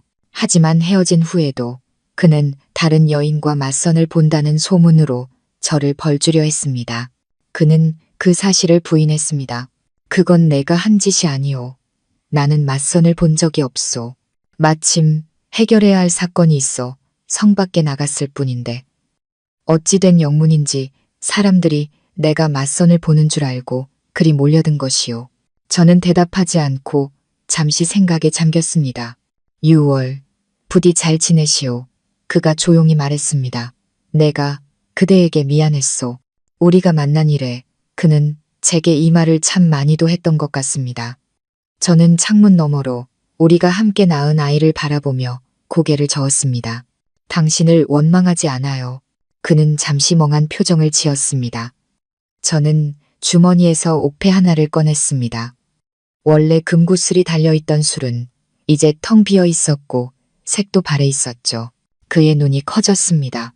무언가 기억해낸 듯한 표정이었습니다. 당신은 제 목숨을 구해주셨습니다. 그러니 이연주, 저는 부귀영화를 위해 당신의 가문에 들어간 것이 아니었어요. 지난날의 기억들이 스쳐 지나갔습니다. 풋사랑의 설렘, 오해하고 오해받았던 과거, 모두 그와 제가 함께 겪었던 일들이었습니다. 기온이 뚝 떨어지더니 뜰에 눈이 내리기 시작했습니다. 저는 고개를 돌려 그를 바라보았습니다. 이연주, 저는 당신을 연모했었습니다. 그의 눈에서 소리 없이 눈물이 흘러내렸습니다. 속눈썹에 눈송이가 내려앉았죠. 그의 목소리는 여전히 낮았습니다. 6월. 너무 늦어버린 것이겠지? 저는 내리는 눈을 바라보며 옥패를 그의 손에 쥐어주었습니다. 누가 알겠어요. 강유월이든 강분옥이든 처음부터 끝까지 그저 잘 살고 싶었을 뿐인걸요. 그 외의 모든 것은 그저 덤이었을 뿐이죠. 알겠소. 이연주가 말했습니다. 그 후 3년 동안 그는 부모님의 반대를 무릅쓰고 따로 저택을 마련해 분가했습니다. 벼슬은 더 이상 오르지 않았죠. 온 경성 사람들은 그가 하는 모든 기행이 그가 깊이 사랑했던 전 부인 때문이라고 수군거렸습니다. 새 저택은 제 가게에서 아주 가까웠습니다. 소리가 학당을 마치고 몇 걸음만 달려오면 제가 싼 만두를 먹을 수 있을 정도였죠. 저는 자유롭게 장사를 했습니다. 단골 손님 몇 분만 가게를 찾았죠. 소리가 올 때면 그 잘생긴 아버지는 멀찍이 뒤에서 아들을 따라왔습니다. 마치 아무 할 일도 없는 사람처럼요. 어머니, 오늘 훈장님께 칭찬받았어요. 소리가 신이 나서 말했습니다. 이제 우리는 제법 가까워졌고 아이는 더 이상 어린 나이에 어울리지 않는 무거운 마음을 품지 않게 되었습니다. 저는 아이를 안고 다정하게 말했습니다. 어떤 상을 받고 싶어? 아이는 조심스럽게 물었습니다. 오늘 밤 어머니 댁에서 자도 돼요? 저는 망설임 없이 웃으며 고개를 끄덕였습니다. 물론이지. 제 마음은 날이 갈수록 자유롭고 가벼워졌습니다. 예전에는 이해할 수 없었던 많은 것들을 이제는 알 것 같았죠. 남동생이 노름에 빠져 가산을 탕진하고 여동생이 남은 돈을 챙겨 도망쳤다는 소식을 들었을 때도 저는 그저 웃어넘길 수 있었습니다. 시어머니가 갑자기 양심의 가책이라도 느꼈는지 몇 번이나 화해의 편지를 보내왔지만 저는 답장하지 않았습니다. 저는 저 멀리 감히 다가오지 못하고 서성이는 그림자를 향해 턱짓을 했습니다. 요즘 너무 자주 오시는군요. 당신 어머님께서 화를 내시겠어요. 그가 다정하게 고개를 저었습니다. 누구와도 상관없는 일이요. 저는 그를 보며 웃었습니다. 그 웃음에는 미움도 사랑도 없었습니다. 미래의 일을 누가 전부 예측할 수 있을까요? 마치 제가 불안한 마음으로 이 시댁에 처음 들어서던 날 꿈에 그리던 그 밝은 달이 제 품에 떨어지게 될 줄은 상상도 못했던 것처럼 말입니다. 이야기. 우리 아버지는 돼지를 잡는 백정이었고 어머니는 돼지 새끼를 받는 산파였습니다. 마을 어귀의 늙은 느티나무에서 마지막 잎사귀가 떨어지던 날 아버지는 돌아가셨고 어머니는 떠났습니다. 저는 겨우 열냥을 손에 쥐고 그래도 괜찮은 설을 보낼 수 있겠다고 생각했죠. 그런데 난데없이 늙은 할멈 하나가 찾아와 제가 정창백댁의 큰아가씨라고 말하는 게 아니겠어요? 이상한 것은 저를 낳아준 그 부인이라는 사람은 한 번도 키워본 적 없는 친딸도 정성껏 키운 양딸도 원치 않고 오직 표종사촌이라는 아가씨만 기쁘게 맞아들였다는 겁니다. 결국 진짜와 가짜 아가씨인 우리 둘만 텅 빈 집에 덩그러니 남게 되었죠. 제 꼴을 좀 보세요. 제가 아가씨처럼 보입니까? 저는 방금 닭장에 닭들을 몰아넣고 온 참이었습니다. 얼굴에는 검댕이 묻어 있었고 머리카락에는 닭털까지 몇 가닥 붙어 있었죠. 이런 모습은 아무리 봐도 대갓집 규수와는 거리가 멀었고 제 앞에서 저를 큰아가씨라 부르는 늙은 할멈의 말을 더욱 허무맹랑하게 만들었습니다. 저는 경계하며 허리춤에 찬 칼자루를 매만졌습니다. 저는 이제 외로운 고아일 뿐 만약 인신매매범에게 잡혀가도 구해줄 사람은 아무도 없었습니다. 틀림없습니다. 아가씨. 그 늙은 할멈은 가식적으로 눈물을 훔치는 척하며 얌전히 고개를 숙이고 있는 가짜 아가씨를 앞으로 밀었습니다. 그 소녀는 분홍색 저고리에 별다른 장식도 없는 차림이었습니다. 그녀는 고개를 살짝 숙이고 있었고 발치에는 낡은 나무 상자 2개와 커다란 보따리가 놓여 있었죠. 저는 그 할멈의 말을 믿지 않았습니다. 지금은 성군께서 다스리는 태평성대, 삼엄한 경비를 자랑하는 백작댁에서 아이를 바꿔치기 하는 것이 그리 쉬운 일이겠습니까? 저는 피식 웃으며 동경하는 척 말했습니다. 그렇다면 틀림없이 제 친부모님께서 저를 데려가 호강시켜 주시려는 것이겠군요. 할멈의 얼굴에 스쳐 지나가는 경멸을 저는 놓치지 않았습니다. 그녀는 다시금 공손한 말투로 말했죠. 부인께서 아가씨를 염려하시오. 아가씨께서는 시골에서 자유롭게 자라셨으니 답답한 규율에 얽매이길 원치 않으실 거라 생각하셨습니다. 저는 속으로 도성 것들은 참 가식적이구나 라고 감탄하며 할멈에게 물었습니다. 그럼 부모님께서는 저를 데려가기 싫으시다니 돈이라도 남겨주셨습니까?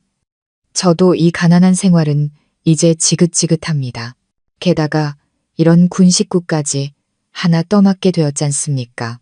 저는 일부러 불만스러운 듯 가짜 아가씨를 쳐다봤습니다. 할멈은 제 말을 듣고는 이제 경멸을 숨기지도 않았습니다. 부인께서 당연히 그 점도 생각하셨지요. 그녀는 소매에서 두둑한 비단 주머니를 꺼내 제 손에 쥐어주었습니다. 이것은 100냥입니다. 그리고 이것은 저택과 밭의 문서이고요. 저는 주머니의 무게를 가늠하며 입술을 삐죽였습니다. 백작 부인이라더니 참으로 인색하군. 할멈은 멋쩍게 웃으며 말했습니다. 아가씨, 달리 하실 말씀이 없으시면 노파는 이만 돌아가 보겠습니다. 말이 끝나자마자 그녀는 도망치듯 몸을 돌려 서둘러 마차에 올라탔습니다. 저는 돈을 품속에 챙겨 넣고 옆에서 아무 말 없이 서 있던 가짜 아가씨에게 턱짓을 했습니다. 저렇게 그냥 가게 둘 거야. 돌아가고 싶지 않아? 그 가짜 아가씨는 고개를 저었습니다. 이곳에 남겠다는 뜻인 듯했죠. 저는 얼어붙은 뺨을 문지르며 체념한 듯 그녀의 짐을 들었습니다. 추운데 일단 안으로 들어가자. 저와 가짜 아가씨는 마주 앉아 화로에 종이를 태우고 있었습니다. 날이 추우니 종이를 태우면 아버지께 돈도 보내드리고 우리도 몸을 녹일 수 있었죠. 상복으로 쓸 흰 천이 남아있기에 그녀도 아버지의 딸이라 하니 상복을 입혔습니다. 시골에서 자란 진짜 아가씨와 시골로 쫓겨난 가짜 아가씨. 이렇게 마주 앉아 있으니 분위기가 참으로 어색했죠. 저는 잠시 망설이다가 입을 열었습니다. 내 이름은 동벌이야. 내 이름은 뭐니? 너무 무례하게 물었나 싶어 저는 황급히 덧붙였습니다. 내가 시골에서 막 자라서 혹시 무례했다면 이해해줘. 맞은편의 아가씨가 부드럽게 입꼬리를 올리며 웃었습니다. 진초희, 제 이름은 진초희예요. 저는 고개를 끄덕이고는 무슨 말을 해야 할지 몰라 손에 쥔 종이만 만지작거렸습니다. 그들이 널 여기로 보냈는데 원망스럽지 않아? 진초희는 고개를 저었습니다. 단정하게 앉아있던 그녀는 이제 저를 따라 다리를 포개고 앉았죠. 어머니께서는 원래 오라버니를 무척 아끼셨어요. 그분 눈에는 정창백 가문보다 중요한 것은 아무것도 없죠. 당신이 촌스럽다고 가문의 명성에 먹칠을 할까봐 두려워하셨어요. 그리고 저는 출신이 불분명하니 내쫓으면 혼수 비용을 아낄 수 있다고 생각하셨겠죠. 그 아낀 돈으로 표종 사촌 언니의 혼수를 더해주시려는 거고요. 차라리 잘 됐어요. 언제 어느 대감 댁에 첩으로 보내질까 늘 불안했거든요. 말을 마치며 진초이는 눈을 비볐습니다. 코끝이 빨개져 있었죠. 저는 그녀가 조금 불쌍해졌습니다. 명문가, 아가씨의 삶도 순탄치만은 않구나. 나 같은 시골뜨기보다 못할 때도 있구나. 하지만 한편으로는 의심이 들었습니다. 드라마에 나오는 부인이나 아가씨들은 대부분 단아하고 온화하던데 이 백작 부인이라는 작자는 시골 농부보다도 못하지 않은가. 세상에 정말 저런 사람이 있을까. 의심은 의심이고 삶은 계속되어야 했습니다. 저는 진초이가 가져온 2개의 상자와 커다란 보따리를 생각하며 손을 옷에 쓱쓱 문지르고는 몸을 기울여 그녀의 차가운 손을 잡았습니다. 그 고약한 백작 부인이 싫으면 그냥 나랑 같이 살자. 내가 촌뜨기처럼 보여도 돼지 잡는 기술은 끝내주거든. 백정의 딸이 굶어 죽지는 않아. 걱정 마. 내가 너 먹여 살릴 수 있어. 제 말이 너무 직설적이었는지 진초이는 눈물을 그치고 웃음을 터뜨렸습니다. 그녀는 원래 예뻤지만 웃는 모습은 더욱 예뻤습니다. 제가 무언가 더 말하려는데 밖에서 쿵쿵 문 두드리는 소리가 들렸습니다. 우리 아버지는 외지 사람이라 조문객도 없는데 이 시간에 누구일까요? 저는 일어나 허리춤에 칼을 고쳐 쥐고 진초이에게는 아버지의 관 뒤에 숨으라고 조용히 말했습니다. 그리고 나서야 용기를 내어 문을 열었죠. 우리 집 문 앞에 이렇게 많은 사람이 모여 있을 줄은 몰랐습니다. 하지만 모두 남자들이라 오히려 마음이 놓였습니다. 여러 숙부님들, 오늘 무슨 일로 오셨습니까? 선두에 섰던 중년 사내가 앞으로 나서며 가볍게 목례를 했습니다. 조카딸, 우리는 모두 이 마을의 동씨 일가라네. 동서방이 갔다는 소식을 듣고 조문을 왔네. 저는 속으로 평소에 아버지는 친구도 없었는데라고 생각했지만 손님을 막을 수는 없었습니다. 그렇다면 안으로 드시지요. 저는 조용히 사람 수를 셌습니다. 중년 사내를 포함해 10댓 명이나 되었죠. 그들은 예를 갖춰 조문을 했고 저도 일일이 답례를 했습니다. 이제 손님을 배웅하려는데 그 중년 사내가 젊은 남자 둘을 데리고 방 안의 상옆에 떡한 이 자리를 잡는 게 아니겠어요? 나머지 사람들도 문밖 처마 밑에 쭈그려 앉거나 서서 갈 생각을 하지 않았습니다.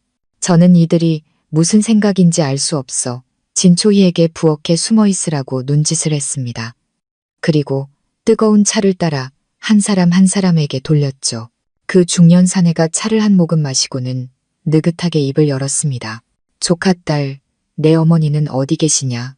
저는 표정 변화 없이 어머니는 외가의 부고를 알리러 가셨다고 말했습니다. 그 사내의 얼굴에 알만하다는 미소가 떠올랐습니다. 애둘러 말하지 않으마. 너희 가족이 비록 외지에서 왔지만 돈을 내고 우리 동씨 족보에 이름을 올렸지. 내가 높여 부를 것 없이 족보상으로 따지면 너는 나를 삼촌이라 불러야 한단다. 저는 속으로 낯짝 두꺼운 늙은이라고 욕했지만 상대는 수가 많으니 일단 비위를 맞춰주기로 했습니다. 삼촌, 이번에 오신 것은 저희 고아와 과부를 도우러 오신 것입니까? 사내의 얼굴이 잠시 굳었다가 다시 말을 이었습니다. 돕기는 당연히 도와야지.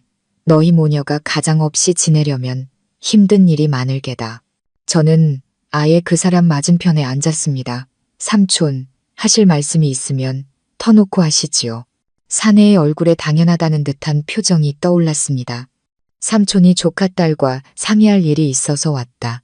내 아버지는 갔지만 너희 집에는 아직 좋은 밭 2떼기, 보통 밭 3떼기, 산비탈밭 1떼기, 총 6떼기의 밭이 있지. 내 말이 맞느냐? 저는 이 늙은이가 무슨 짓을 하려는지 대충 짐작이 갔습니다. 속으로 한숨을 쉬며 이 뻔뻔한 자가 무슨 망발을 하는지 들어보기로 했죠. 삼촌 생각에는 너희 집에 이제 여자 둘뿐이니 6떼기 밭을 돌보기가 힘들 게다. 그러니 이렇게 하자. 그 6떼기 밭을 우리 동씨 가문의 공동 경작지로 넣고 문중 어른들이 너희를 대신해 농사를 지어주마. 저는 차갑게 비웃었습니다.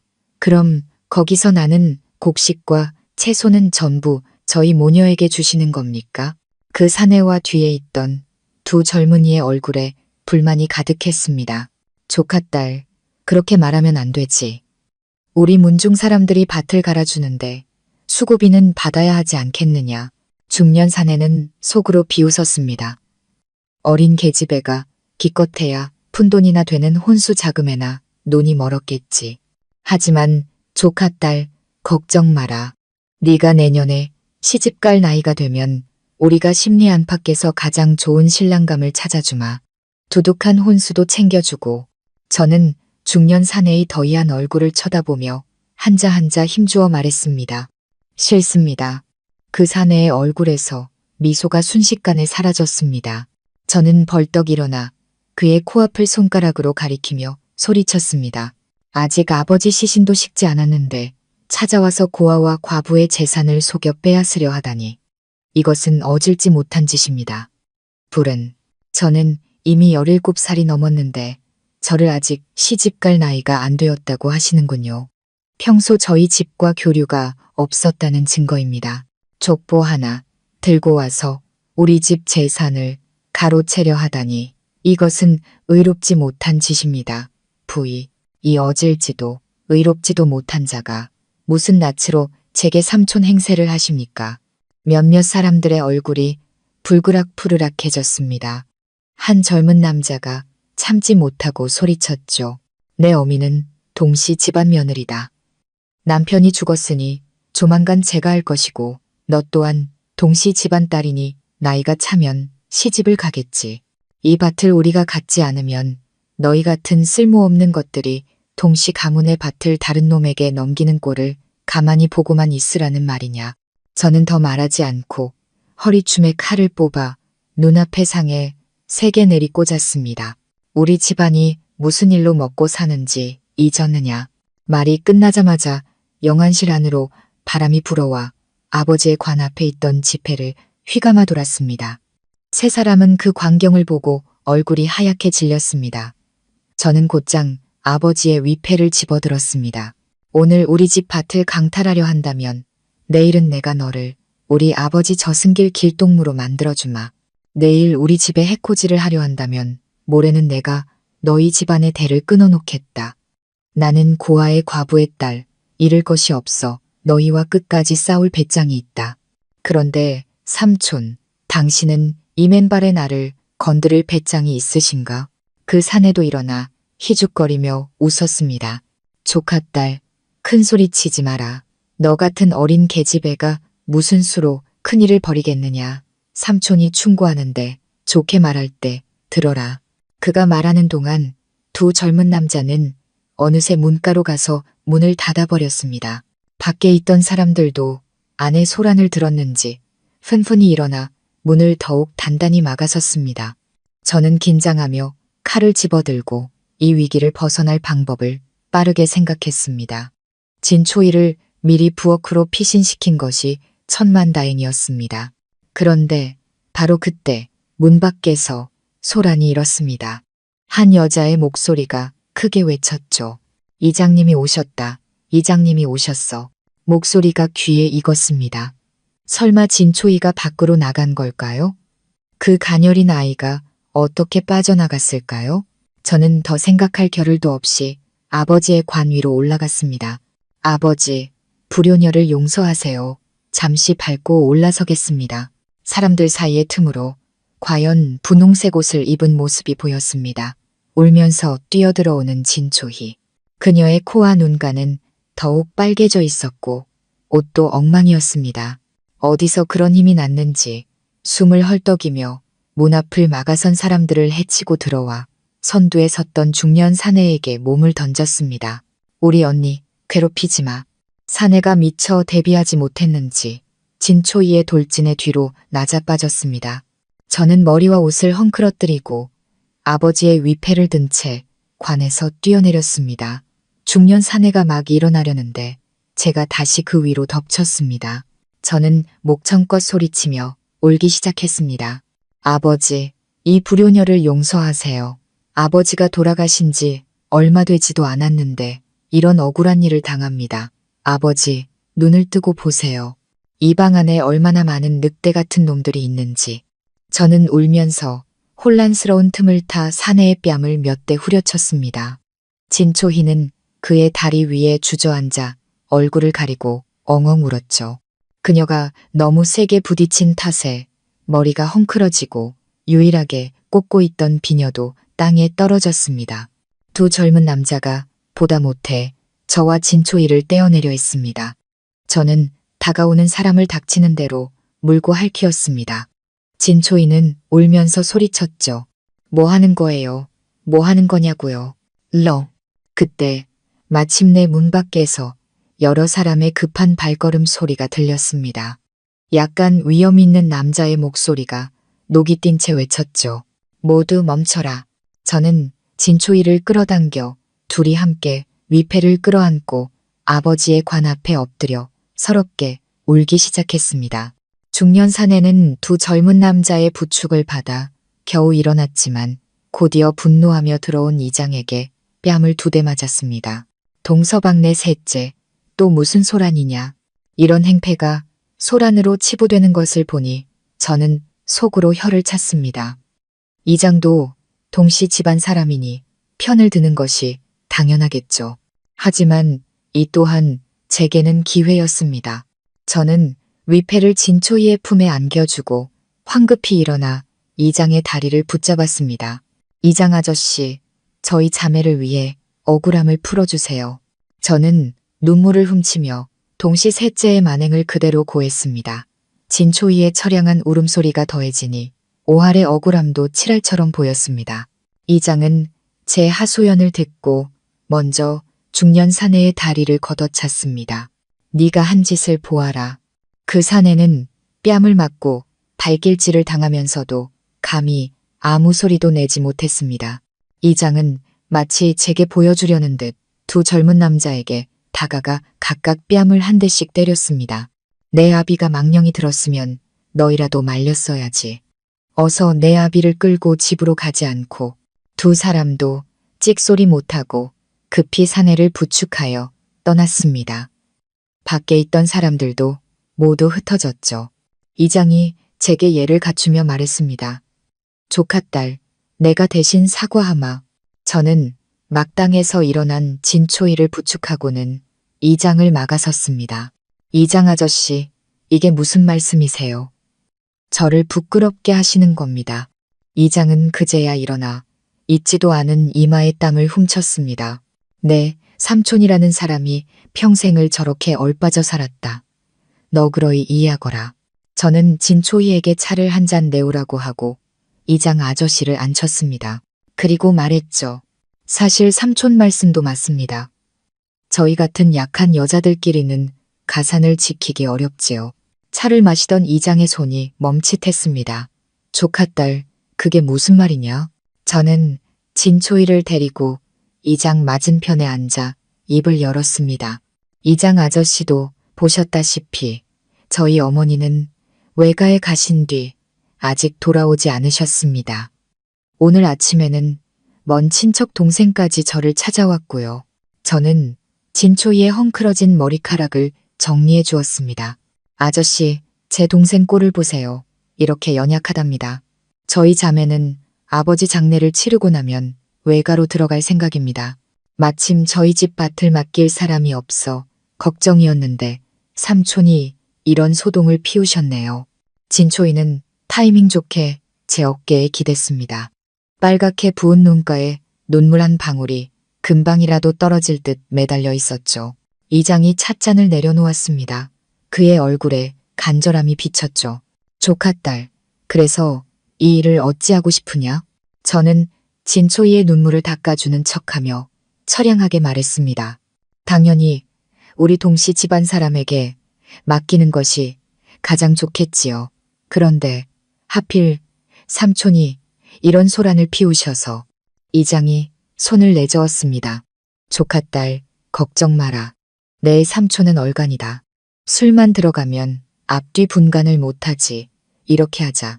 내가 주선해서 나와 문중에서 반반씩 돈을 내어 시세대로 너희 집 밭 6되기를 사주마. 진초이가 놀라 고개를 들었습니다. 저는 그녀의 어깨를 토닥이며 달랬죠. 시세대로 받으면 너무 섭섭하죠. 이장 아저씨, 솔직하게 말씀드릴게요. 저는 시세에 8알만 받고 밭을 팔겠습니다. 대신 아저씨께서 도와주실 일이 하나 있습니다. 이장은 똑똑한 사람이었습니다. 밭을 싸게 사서 남는 돈이 그 얼간이 동시 셋째의 체면보다 훨씬 가치 있다는 것을 알았죠. 조카딸, 말만 하거라. 내가 우리를 이렇게 믿어주는데 내가 이 체면을 다 버려서라도 그 멍청이를 내 앞에 무릎 꿇리고 사죄하게 하마. 저는 황급히 손을 저었습니다. 그럴 필요는 없습니다. 저는 일찍 아버지를 여인 박복한 신세입니다. 어른을 무릎 꿇렸다가는 제 명을 재촉할까 두렵습니다. 제 부탁은 단 하나입니다.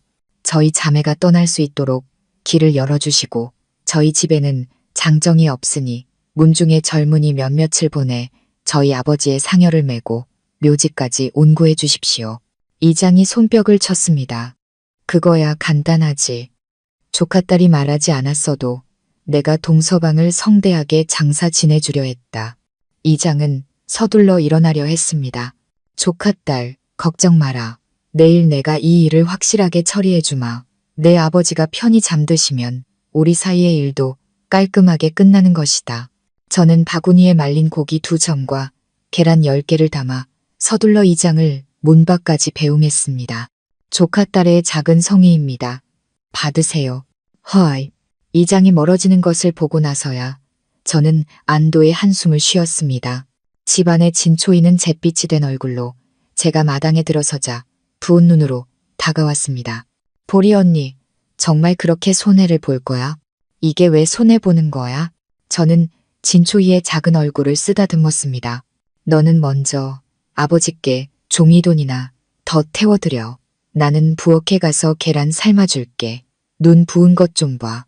날이 어두워지고 밖에는 찬바람이 불었습니다. 진초이가 혼자 무서워할까봐 저는 서둘러 저녁을 차려들고 갔습니다. 떠날 마음을 먹으니 집에 있는 식량을 최대한 소진해야 했습니다. 늙은 호박으로 끓인 수제비. 푹 익은 늙은 호박은 금세 노란 죽처럼 변했고 그 위에 수제비를 떼어놓고 소금과 참기름만 살짝 더하면 충분히 달고 맛있었습니다. 짭짤한 죽순볶음과 된장에 박은 가지를 곁들였죠. 하루 종일 굶어서인지 이런 시골 밥상도 진초이는 맛있게 먹었습니다. 저는 삶은 계란으로 그녀의 부은 눈을 문질러 주었습니다. 그녀는 여전히 끈질기게 물었죠. 보리 언니, 정말 그렇게 손해를 볼 거야? 저는 밥그릇을 내려놓고 그녀에게 계란을 까주었습니다. 손해보면 어떻고 안 보면 어떻겠어. 우리 둘 다 여자인데 가장 안전한 방법을 찾아야지. 연말이 가까워지면 이장도 평가를 받아. 이 마을은 동씨만 사는 게 아니야. 이 일을 잘못 처리했다가 다른 집안의 약점이라도 잡히면 이장 자리가 위태로워져. 나는 원래 그 늙은이를 쫓아내고 이장을 찾아가려 했어. 저는 깐 계란을 진초이의 얼굴에 대려 했습니다. 그녀가 황급히 눈을 감았죠. 그런데 초이야, 너는 여기 온 지 얼마 안 됐는데 어떻게 이장님 댁을 알았어?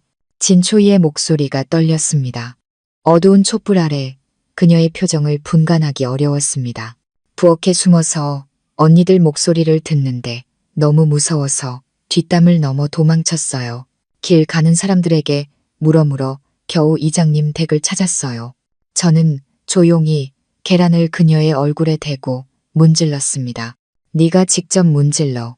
이따 방 안에 화로에 불 좀 더 피우고 나는 그릇 치울게. 저는 규수 아가씨가 처음 와서 담을 넘어 도움을 청했다는 말을 믿지 않았습니다. 아마 누군가 뒤에서 알려주었겠죠.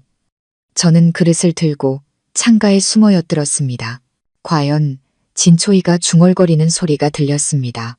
방 안에는 그녀 혼자인데 누구와 이야기하는 걸까요? 제가 다시 방으로 돌아왔을 때 과연 진초이는 혼자 화룻불을 쬐고 있었습니다. 부지런하게도 이부자리까지 펴놓았더군요. 화룻불이 따뜻해서 둘이 한 이불을 덮으니 그럭저럭 견딜만 했습니다. 진초이의 향긋하고 부드러운 머리카락이 이불 위에 흩어져 있었습니다. 그녀가 고개를 살짝 기울이며 물었죠. 보리 언니, 우리 밥 팔면 얼마나 받을 수 있어? 좋은 밭은 한 떼기에 2냥, 보통 밭과 산비탈 밭은 한 냥씩이야. 우리 밭 6떼기를 원래 가격대로 팔면 8냥인데 8알로 팔면 6냥 반이지.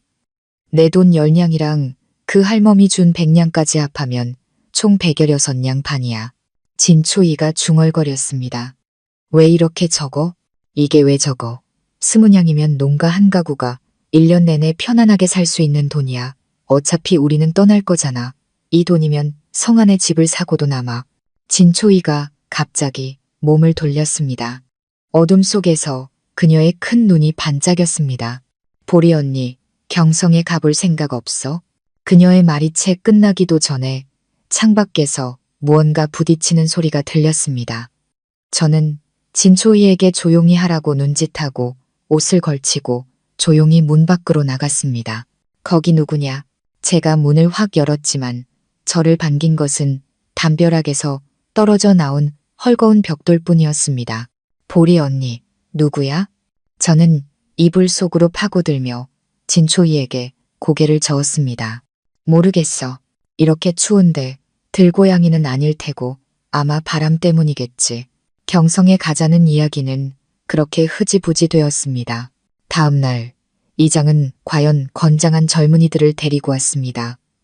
악기를 연주하고 상여를 메고 아버지의 장례를 성대하게 치러주었죠. 장례가 끝나자 이장은 돈과 통행증을 가지고 와서 제게 방문서를 받아갔습니다. 저는 돈을 받자마자 지게를 지고 읍내로 가는 수레를 얻어 탔습니다. 저녁 무렵 저는 작은 나귀 수레를 끌고 집에 돌아왔습니다. 그런데 진초이가 뚱뚱한 안악에게 붙들려 실랑이를 벌이고 있는 게 아니겠어요? 저는 그 안악이 이웃집 동손 씨라는 것을 한눈에 알아보았습니다. 생각해보니 우리 어머니는 그녀의 목숨을 구해준 은인이었죠. 동손 씨는 혼인하고 몇 년이 지나도 아이가 없어 시어머니에게 구박을 많이 받았습니다. 겨우 아이를 가졌지만 시어머니는 틀림없이 딸일 거라며 산파도 불러주지 않았죠. 모녀가 함께 죽을 뻔한 것을 우리 어머니가 차마 비명소리를 듣고만 있을 수 없어 직접 가서 도와주셨습니다. 우리 어머니는 평소 돼지 새끼를 받는 산파였지만 지푸라기라도 잡는 심정이었던 거죠. 동손 씨는 운이 좋게도 사력을 다해 쌍둥이 아들을 낳았습니다. 아들을 낳자 동손 씨의 기세는 등등해졌고 시어머니가 돌아가신 후에는 집안의 실권을 쥐게 되었습니다. 어머니가 목숨을 구해준 은혜 때문에 평소 제게 살갑게 굴었지만 딱 거기까지였죠. 아주머니, 제 동생을 붙잡고 뭘 하시는 거예요? 저는 나귀 수레에서 뛰어내려 두 사람에게 달려가 동손 씨의 손을 슬쩍 떼어냈습니다. 진초이가 황급히 제 뒤로 숨었죠. 그런데 동손 씨가 이번에는 제 손을 붙잡았습니다. 내 좋은 보리야, 아주머니가 너한테 엄청난 희소식을 가져왔단다. 무슨 일인데 아주머니가 그렇게 기뻐하세요? 저는 동손 씨의 손을 뿌리치고 진초희를 데리고 안으로 들어가자는 신용을 했습니다. 아주머니, 일단 안으로 들어와서 차 한잔 하시면서 말씀하세요. 동손 씨는 개의치 않는다는 듯 손을 저었습니다. 우리 사이에 뭘 그렇게 따지니? 아주머니가 오늘 온 건 너한테 중매를 서주려고 왔지. 저는 더 이상 동손 씨와 얽히고 싶지 않아 그녀를 뿌리치고 나귀 수레를 끌고 안으로 들어갔습니다. 진초이가 제 뒤를 바싹 따라왔죠. 아주머니, 농담도 잘하시네요. 아버지가 돌아가신 지 얼마 되지도 않았는데 무슨 중매예요. 부모님의 허락과 중매쟁이의 말이 있어야 하는데 어머니도 안 계시잖아요. 동손 씨는 뚱뚱한 몸을 뒤뚱거리며 저를 따라왔습니다. 우리 사이가 가까우니까 그런 격식은 필요 없지. 내 어머니는 내 목숨을 구해준 은인인데 내가 널 해치겠니? 저는 나귀 수레를 세우고 나서야 몸을 돌려 동손 씨를 향해 차갑게 비웃었습니다. 아주머니, 그래서 어떤 좋은 혼처를 가져오셨는지 말씀해 보세요. 동손 씨는 제 말에 얼굴에 희색이 만연했습니다. 눈썹이 휘날릴 정도로 기뻐하며 말했죠. 아주머니가 솔직히 말할게. 바로 우리 집 시동생이란다. 올해 23이고 너는 17이니 나이도 딱 맞지. 우리 시동생 너도 알지. 사람은 좀 어수룩해도 아주 우직하고 성실한 청년이야. 우리 집안 사정도 잘 알 테고 너희 둘은 소꿉친구라고 할 수 있지. 동손 씨는 신이 나서 손뼉까지 쳤습니다. 마치 혼사가 이미 성사된 것처럼요. 저는 나귀 고삐를 던지고 칼을 찬 허리띠를 고쳐 맸습니다. 아주머니가 그렇게 말씀하시니 그럼 예물과 혼수는 어떻게 되는 겁니까? 동손 씨는 제 말에 더욱 기뻐서 어쩔 줄 몰라 했습니다. 보리가 승낙하는구나.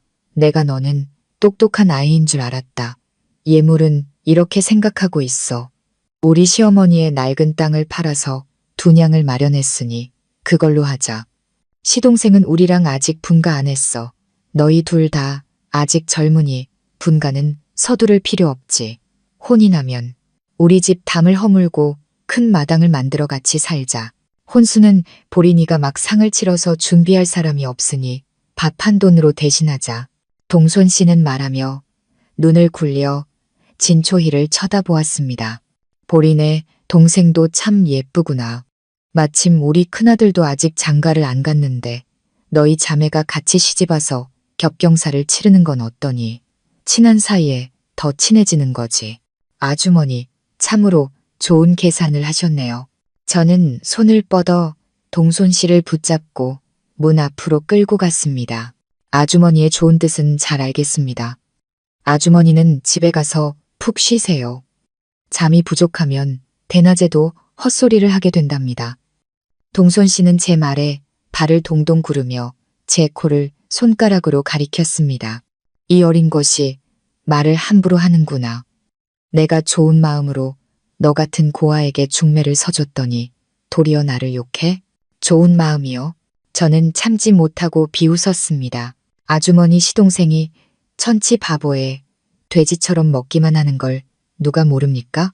작년에 밭에서 밤 나르던 아가씨를 쫓아다니다가 그 집 오빠들에게 두들겨 맞고 돌아왔잖아요. 이게 아주머니가 말하는 좋은 혼처입니까? 저는 돼지 잡는 사람입니다. 시집 가는 건 못해도 돼지 잡는 건 잘해요. 저를 아주머니 집에 보내서 해로운 짐승을 처리해달라는 겁니까? 동손 씨는 화가 나 얼굴이 빨개졌습니다. 너, 손가락이 제 눈앞까지 다가왔죠. 네, 어머니 얼굴을 봐서 내가 좋은 마음으로 중매를 서준 건데 내가 이렇게 내 호의를 무시해. 그녀의 말이 끝나기도 전에 저는 그녀의 손을 뿌리쳤습니다. 아주머니가 감히 우리 어머니를 입에 올려요? 우리 어머니가 자기가 구해준 사람이 지금 자기 딸의 재산을 빼앗으려 한다는 걸 아셨다면 차라리 그 못된 시어머니에게 구박받다 죽게 내버려 두셨을 겁니다. 말이 끝나자마자 언니, 비켜 라는 목소리가 들렸습니다. 저는 황급히 옆으로 피했고 진초이가 다시 한번 머리를 숙이고 달려나와 동손 씨에게 부딪히는 것을 보았습니다. 동손 씨는 나가떨어져 한참을 끙끙 앓다가 아무도 부축해주지 않자 스스로 흙을 털고 일어났습니다. 저와 진초이는 이미 마당으로 들어가 문을 굳게 닫아버렸죠. 마당에서는 나귀의 의기양양한 울음소리만 들려왔습니다. 동손 씨는 화가 나 문 밖에서 한참을 욕하다가 지쳐서 돌아갔습니다. 저와 진초이는 서둘러 짐을 쌌습니다. 이곳에 더 이상 머물 수 없었죠. 내가 성안에 집을 마련해 놨어. 짐 챙겨서 날 밝기 전에 떠나자. 저는 집안에 감나가는 물건들을 모두 수레에 실었습니다. 진초이도 낑낑거리며 자기 상자를 옮겼죠. 보리 언니, 우리 여자 둘이서 길을 가려면 불편한 점이 많을 거야. 남자처럼 꾸미고 가면 좀 덜 위험하지 않을까? 저는 일어나 진초이를 빤히 쳐다봤습니다. 내 말이 맞아. 그렇게 하자. 그런데 초이야, 너 힘이 이렇게 센 줄 몰랐네. 진초이는 자랑스럽게 상자를 머리 위로 들어 올리며 웃었습니다. 아마 어머니가 무장의 딸이라서 그런가 봐요. 저도 말을 하다가 무언가 생각난 듯 입을 다물었습니다. 저는 못 들은 척 웃으며 말했죠. 너 힘이 그렇게 좋으니 우리 정착하면 내가 돼지 잡는 법 가르쳐 줄게. 저와 진초이는 밤을 새워 짐을 다 싸고 길에서 먹을 걸량도 준비했습니다. 얼굴에 솥검댕을 좀 바르고 남자 옷으로 갈아입고 날이 밝기 전에 나귀 수레를 몰아 길을 떠났습니다. 진초이는 여전히 큰 보따리를 메고 낡은 속옷을 입은 채 제 옆에 앉아 즐겁게 바람을 쐬고 있었습니다. 저는 그녀의 보따리와 나무 상자 안에 무엇이 들었는지 궁금했지만 그녀는 장난스럽게 웃으며 비밀이라고만 했습니다. 짐이 많아서 성안까지 가는데 생각보다 시간이 더 걸렸습니다. 해가 중천에 떴을 때 겨우 절반쯤 왔죠. 주변의 마을도 주막도 없는 곳이라 저는 수레를 멈추고 밥을 먹기로 했습니다. 나귀의 고삐도 풀어주고 근처에서 풀을 뜯게 했죠. 길에서 먹는 밥은 간단했습니다. 삶은 계란과 제가 직접 만든 기름, 소금 전병, 작은 단지에는 볶은 장아찌가 들어있었죠.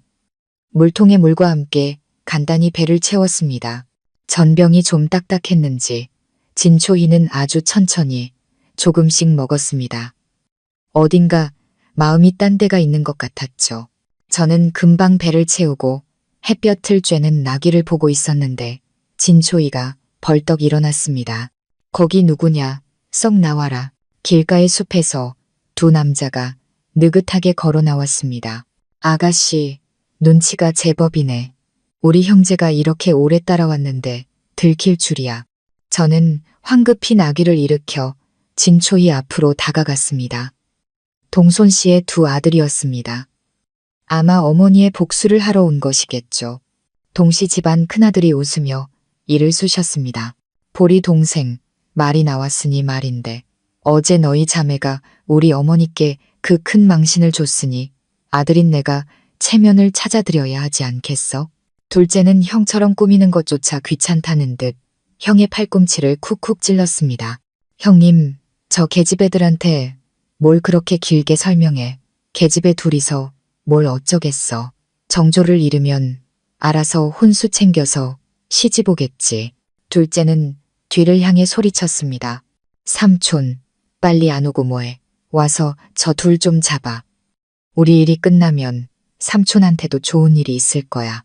동시 집안의 바보 삼촌이 코를 훌쩍이며 나무 그늘에서 나왔습니다. 한 손으로는 바지를 축혀 올리고 있었죠. 둘째야, 진짜냐? 둘째가 그를 앞으로 걷어찼습니다. 내가 너한테 거짓말하겠냐? 저는 남자 셋을 저와 진초이 둘이서 어떻게 상대해야 할지 막막했는데 진초이가 차갑게 비웃으며 갑자기 기세가 변했습니다. 어디서 온 쓰레기들이냐? 감히 내 할머니한테 손을 대려해. 하오. 그녀는 등에 메고 있던 보따리를 풀었습니다. 그 안에는 번쩍이는 큰 칼이 들어있었죠. 동시 형제는 망신을 당했다고 생각했는지 얼굴이 붉어져서 칼을 들고 다가왔습니다. 입으로는 더러운 욕을 짓거렸죠. 진초이의 얼굴에 경멸이 더욱 짙어졌습니다. 그녀는 말없이 칼을 휘둘렀죠. 무술을 좀 배운 듯 둘을 상대로도 밀리지 않았습니다. 저는 짐이 될 수 없다고 생각했습니다. 바보 삼촌이 뒤에서 기습하려는 것을 보고 저는 그를 막아섰습니다. 그가 희죽거리며 웃었습니다. 보리 동생, 보리 동생. 그가 제게 덮치려 할 때 저는 슬쩍 그의 발을 걸었습니다. 바보 삼촌은 나귀에게로 넘어졌고 놀란 나귀가 뒷발질을 해서 그의 중요한 곳을 정통으로 찼습니다. 바보 삼촌은 극심한 고통에 신음하며 기절했습니다. 진초이도 그 틈을 타 교묘하게 힘을 써서 형제 둘을 모두 걷어찼습니다. 나귀는 이왕 이렇게 된 거 둘 다 반쯤 죽여놓자는 듯이 걷어찼죠. 그들이 모두 기절한 것을 보고 저와 진초이는 잠시 숨을 고르고 서둘러 수레에 올라 나귀를 몰아 떠났습니다. 하지만 숲 더 깊은 곳에서 한 무리의 사람들이 나오는 것을 우리는 보지 못했습니다. 선두에 선 비단 옷을 입은 공자가 웃으며 말했죠. 저 여자의 무술 솜씨가 눈에 익구나. 가서 저 여자의 신분을 알아보아라. 그의 곁에 있던 사람이 즉시 고개를 숙여 명을 받고 떠났습니다. 비단옥 공자는 뒤에 있던 병사들에게 손짓했습니다. 저 세 사람을 뒤에 수레에 실어라. 이번에 도적을 토벌하는데 산증인이 몇 명 필요하니 저와 진초이는 밤늦게까지 짐을 다 정리하고 다음 날 이웃들에게 인사하기로 했습니다. 둘이 나란히 침대에 누워 저는 낮에 진초이가 칼을 휘두르던 멋진 모습을 떠올리며 감탄했습니다. 초이야, 네가 돼지 잡는 법을 배우면 정말 잘할 거야. 우리 둘이 한 명은 돼지를 잡고 한 명은 손질하고 그러면 아주 잘 살 수 있을 텐데. 진초이가 희미하게 웃었습니다. 그럼 보리 언니가 좋은 스승님을 찾아줘야겠네. 잠시 후 진초이가 다시 물었습니다. 보리 언니, 아버지는 어떻게 돌아가셨는지 물어봐도 돼. 저는 잠시 멈칫했다가 천천히 일어나 침대 머리에 기댔습니다. 별거 없어. 저는 씁쓸하게 웃었습니다. 아버지는 평생 돼지를 잡으셨는데 실수하신 거지. 제사날도 아닌데 내 혼수 자금을 더 모아주시려고 억지로 그 집에 부탁을 들어주러 가셨어. 새끼 돼지를 잡으러 가셨는데 그 집에서 어미 돼지를 제대로 가두지 않아서 뛰쳐나와 아버지를 들이받은 거야. 운이 나쁘게도 넘어지면서 뒤통수를 부딪혀서 그대로 돌아가셨지. 다행히 그 집에서 몇 냥이라도 보상금을 줘서 시신이라도 수습할 수 있었어. 그리고 자고 일어났더니 어머니는 사라지고 없었지. 아, 맞다. 저는 황급히 일어나 창가 책상 서랍에서 쪽지 하나를 꺼냈습니다. 나는 글을 몰라. 네가 이 쪽지에 뭐라고 쓰여 있는지 좀 봐줘. 진초이가 촛불을 밝혔습니다. 쪽지는 좀 낡았고 알아보기 힘든 얼룩이 묻어 있었죠. 저는 멋쩍게 머리를 극적였습니다. 이 쪽지는 어머니가 떠나시던 날 닭장 돌 밑에 숨겨두셨던 거야. 내가 찾았을 땐 이미 이렇게 더러웠어. 네가 먼저 보고 있어. 나는 물 좀 떠올게. 이따 손 씻어야지. 진초이가 고개를 끄덕이고 더러운 쪽지를 들여다봤습니다. 저는 옷을 걸치고 방을 나가 따뜻한 물을 길어왔습니다. 그리고 처맘이 창가에 숨었죠. 과연 진초이가 작은 목소리로 말하는 것이 들렸습니다. 시스템, 빨리 이것 좀 번역해줘. 나 한자 못 읽어. 제 심장이 쿵 내려앉았습니다. 시스템이라니? 진초이는 도대체 정체가 뭘까요? 저는 처마 밑에서 멍하니 서 있다가 진초이가 문을 열고 저를 찾으러 나왔습니다. 보리 언니, 왜 이렇게 오래 걸렸어? 저는 억지로 웃었습니다. 아궁이 불이 꺼져서 물이 다 식었어. 손 시릴까봐 다시 데웠어. 진초이는 살갑게 다가와 저와 함께 방으로 들어갔습니다. 그 쪽지 봤어. 어머니가 은인에게 일이 생겨서 은혜를 갚으러 가신다고 하셨어. 걱정하지 말고 곧 돌아오신다고. 저는 쪽지의 글자 수를 떠올려 보며 대충 그런 뜻이겠거니 생각했습니다. 저는 진초이의 손을 씻겨주고 졸린 목소리로 말했습니다. 너무 늦었다. 우리 빨리 자자. 아버지가 아시는 백정들이 많으니까 내일 내가 너한테 스승님 찾아줄게. 진초이가 작게 대답했습니다. 동보리가 숨소리를 고르게 내자 그녀가 조용히 물었습니다. 다음 날 눈을 떠보니 이미 해가 중천이었습니다. 진초이가 보이지 않았죠. 아마 돈을 가지고 먹을 것을 사러 나갔겠거니 생각했습니다. 저는 기다리고 또 기다렸습니다. 해가 지고 달이 뜰 때까지 진초이는 돌아오지 않았습니다. 저는 불안해졌습니다. 이웃들에게 줄 선물은 그대로 있었습니다. 이웃집에 간 것은 아니었죠. 저는 선물을 들고 이웃들을 찾아갔지만 모두 그런 아가씨는 본 적이 없다고 했습니다. 저는 완전히 넋이 나갔습니다. 잠깐 사이에 진초이가 사라져버린 겁니다. 집에 돌아와 샅샅이 살펴보니 진초이의 큰 칼과 그녀가 가져왔던 2개의 상자만 사라져 있었습니다. 자고 일어났더니 어머니가 사라지고 또 자고 일어났더니 동생이 사라졌습니다. 저는 처마 밑에 쭈그려 앉아 멍하니 밥을 먹었습니다. 또다시 혼자가 되었습니다. 진초이는 도망가면서 밥값도 남겨놓지 않았습니다. 저는 화가 나서 벌떡 일어났는데 갑자기 문이 열리고 건장한 사내들이 들어왔습니다. 그리고 비단 옷을 입은 부인 한 명이 제게 달려들었습니다. 내 불쌍한 딸아, 저는 옆으로 피했고 그 부인은 허공에 넘어질 뻔했습니다. 그녀의 시녀가 즉시 달려와 부축했죠. 부인께서 아가씨를 얼마나 그리워하셨는데 아가씨는 어쩜 이리 냉정하십니까? 누가 아가씨라고요? 제가 제 코를 가리켰습니다. 저 말입니까? 그 부인이 다시 울면서 제게 달려들었습니다. 이번에는 시녀가 저를 막아서 피하지 못했죠. 저는 그 부인이 제 어깨에 기대어 한참을 우는 것을 지켜봐야 했습니다. 한참 후에야 그녀는 손수건으로 눈가를 찍어내며 일어났습니다. 저는 그 동작이 어딘가 익숙하다고 생각했습니다. 따님이 진초희입니까? 그 부인이 슬프게 웃었습니다. 초희는 분명 제 딸입니다. 하지만 아가씨, 당신도 제 딸입니다. 또다시 장군의 딸이 백작의 아들에게 첫눈에 반하는 이야기였습니다.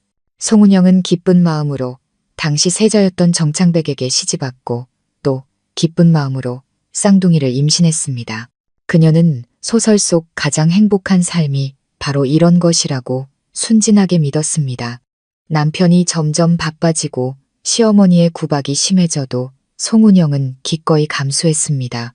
아들이 자라 아버지를 닮아가고 딸이 아름답게 자라 송씨 가문의 무예를 익혔을 때 모든 것이 뜻대로 된다고 생각했던 송은영은 부자에게 목에 좋은 꿀물을 가져다 주다가 스스로에게 큰 충격을 주었습니다. 그 부자는 내가 멀리 갔다고 생각하고 나를 죽이고 그 첩을 집에 들일 음모를 꾸미고 있었어요. 내가 17년 동안 키운 아들, 아니 내가 남을 위해 17년 동안 키운 아들이 말이죠. 그 부자는 내 초이를 셋째 왕자에게 첩으로 보내려 했어요. 내 초이는 이제 겨우 17살인데 그 셋째 왕자는 초이의 아버지 뻘이었죠. 단지 셋째 왕자가 요즘 세력이 좋다는 이유만으로 그 늑대 같은 부자는 내 딸을 불구덩이로 밀어 넣으려 한 겁니다. 감정이 격해졌는지 송은영은 다시 눈물을 훔쳤습니다. 내 오라버니에게 도움을 청했지만 그는 아버지가 셋째 왕자라는 큰 배에 올라탔다며 그와 척을 지려하지 않았어요. 내 조카딸도 눈이 멀어서 어느새 그녀종과 내통하고 세자 부인이 될 꿈을 꾸고 있었죠. 정말 방법이 없어서 내 유모가 말해주었어요. 네가 내 옛 부하에게 거두어져 자랐다고. 그래서 이런 계책을 쓸 수밖에 없었어요. 초이를 너에게 맡기려고. 말을 마치고 송은영은 하늘을 보며 크게 웃었습니다. 오늘 밤 나는 그 늑대 같은 놈들이 영모죄로 멸족당하는 것을 볼 겁니다. 내 좋은 동생아, 결국 내게 잡혔구나. 진효이는 거만하게 오라에 묶인 진초이를 내려다보며 웃었습니다. 그 두 상자는 어디 있느냐? 진초이가 진효이에게 침을 뱉었습니다. 어디서 굴러먹던 개벽다귀가 역적이 되어 할머니에게 그 중요한 물건을 내놓으라고 하다니 웃기는구나. 진효이는 화내지 않고 쭈그려 앉아 참을성 있게 말했습니다.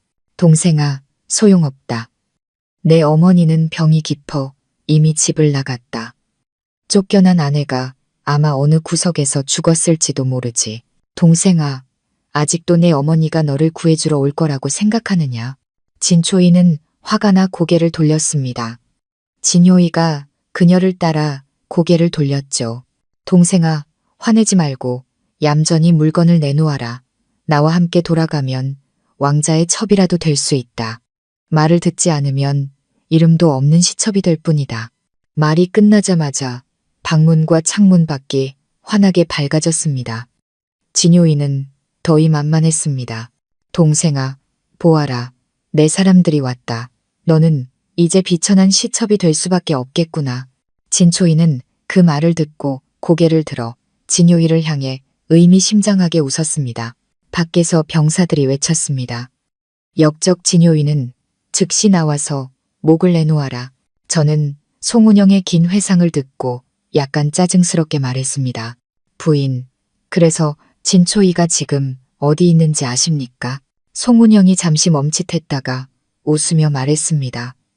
당연히 알지. 아신다면 저를 그 애에게 데려다 주세요. 란. 송은영은 제 말에 기쁜 기색을 보였습니다. 너희 자매가 며칠 만에 이렇게 정이 깊어질 줄은 몰랐구나. 좋은 딸아, 걱정 마라. 초이 그 아이는 시스템이라는 게 있어서 무사할 게다. 저는 송은영을 향해 이를 악물고 웃었습니다. 누가 그 애랑 정이 깊다고 했습니까? 저는 밥값을 받으러 가는 겁니다. 환한 불빛 속에서 진효이는 진초희를 인질로 잡고 나왔습니다. 좋은 동생아, 너는 나와 함께 죽어야겠다. 진초희는 멀리 있는 사람들을 잠시 보더니 비웃으며 말했습니다. 너는 내 저승길이나 가라. 나는 내 갈 길을 가겠다. 무슨 수가 있으면 더 써보시지. 말이 끝나자마자 은빛으로 빛나는 이상한 칼이 멀리서 날아왔습니다. 그 거리, 각도, 힘에 그곳에 있던 모든 사람들이 놀랐습니다. 오직 저만이 제가 던진 것이 돼지 잡는 칼이라는 것을 알고 있었습니다. 진초희의 도움으로 칼은 정확히 역적의 급소를 찔렀습니다. 진효이가 고통에 무릎을 꿇자 진초희는 재빨리 속박에서 벗어났습니다. 그녀가 낮은 목소리로 말했죠. 그 나무 상자 안의 증거는 이미 어머니께서 태자 전하께 바치셨다. 내가 가지고 있던 것은 사람들의 눈을 속이기 위한 가짜일 뿐이다. 나는 내 목숨을 원하지 않아. 네가 아버지와 함께 목이 잘리는 것을 내 눈으로 똑똑히 볼 것이다. 진초이가 그 칼을 제 손에 쥐어주었습니다. 언니, 우리 정말 잘 맞는 것 같아. 저는 칼을 허리에 차고 그녀를 향해 희미하게 웃었습니다. 송은영이 그 모습을 보고 웃으며 다가와 저와 진초이의 손을 잡았습니다. 역적이 죽었으니 이제 우리 모녀 셋이서 편안하게 살 수 있겠구나. 저도 그녀를 향해 웃고는 힘껏 손을 뺐습니다. 부인께 묻겠습니다. 우리 어머니는 어디 계십니까? 송은영이 잠시 굳더니 얼굴이 갑자기 굳어졌습니다. 진초희가 황급히 저를 말렸습니다.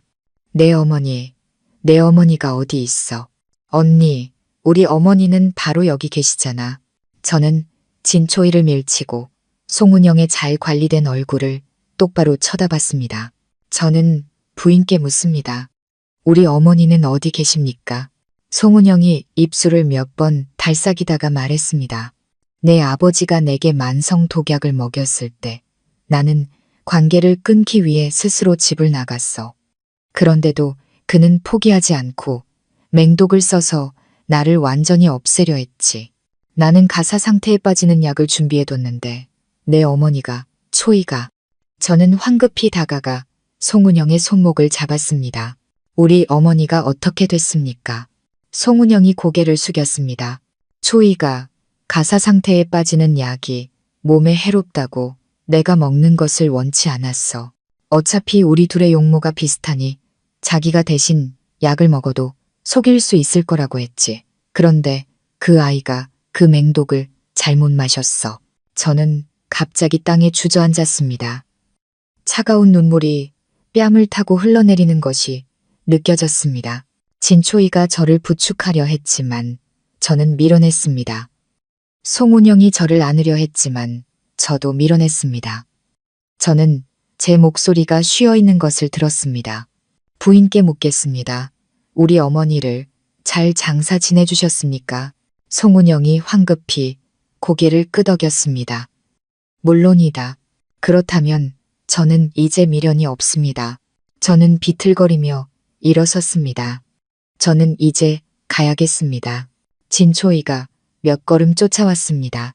어머니와 내가 여기 있는데 언니는 어디로 가려는 거야? 저는 고개를 돌려 그녀에게 담담하게 웃었습니다. 그리고 송은영을 보았죠. 부인께 묻습니다. 당초 왜 제게 그 100냥을 주셨습니까? 송은영이 눈물을 훔치던 손을 멈췄습니다. 네가 시골에서 자랐으니 갑자기 돈이 생기면 제대로 관리하지 못할까 봐. 저는 허하고 웃었습니다. 그렇다면 부인, 더 이상 설명할 필요 없습니다. 결국 부인 눈에 저는 언제나 시골뜨기일 뿐입니다. 지금 제게 잘해주시는 것은 잃었던 것을 되찾은 기쁨과 죄책감 때문이겠지요. 시간이 흐르면 부인은 제가 농가에서 태어나 행동이 거칠고 어설프다는 생각만 하시게 될 겁니다. 저는 억울한 일을 당하기 싫습니다. 초이가 억울한 일을 당하는 것도 원치 않습니다. 차라리 그 돈을 가지고 여기서 헤어지는 것이 낫겠습니다. 송은영의 눈에서 다시 눈물이 쏟아졌습니다. 너 혼자서 어디로 가려는 것이냐? 저는 대답하지 않고 그녀에게 물었습니다. 부인, 제 이름이 무엇인지 아십니까? 송은영은 결국 저를 붙잡지 못했습니다. 그녀는 사람을 보내 저를 따라와 짐을 챙기게 했습니다. 그녀의 속셈을 모르는 바 아니었죠. 저는 허리띠에 숨겨둔 작은 약을 만지며 속으로 생각했습니다. 어머니, 딸을 마지막으로 한 번만 더 도와주세요. 동보리가 밤새도록 돌아오지 않자 진초이와 송은영은 당황했습니다. 서둘러 읍내의 작은 집으로 돌아왔지만 그곳에는 쓰러져 있는 사람들 뿐이었습니다. 저는 작은 나귀를 타고 짐을 지고 느긋하게 길을 가고 있었습니다. 동보리는 백정의 딸이다. 백정의 딸은 어떻게든 살아남을 것이다.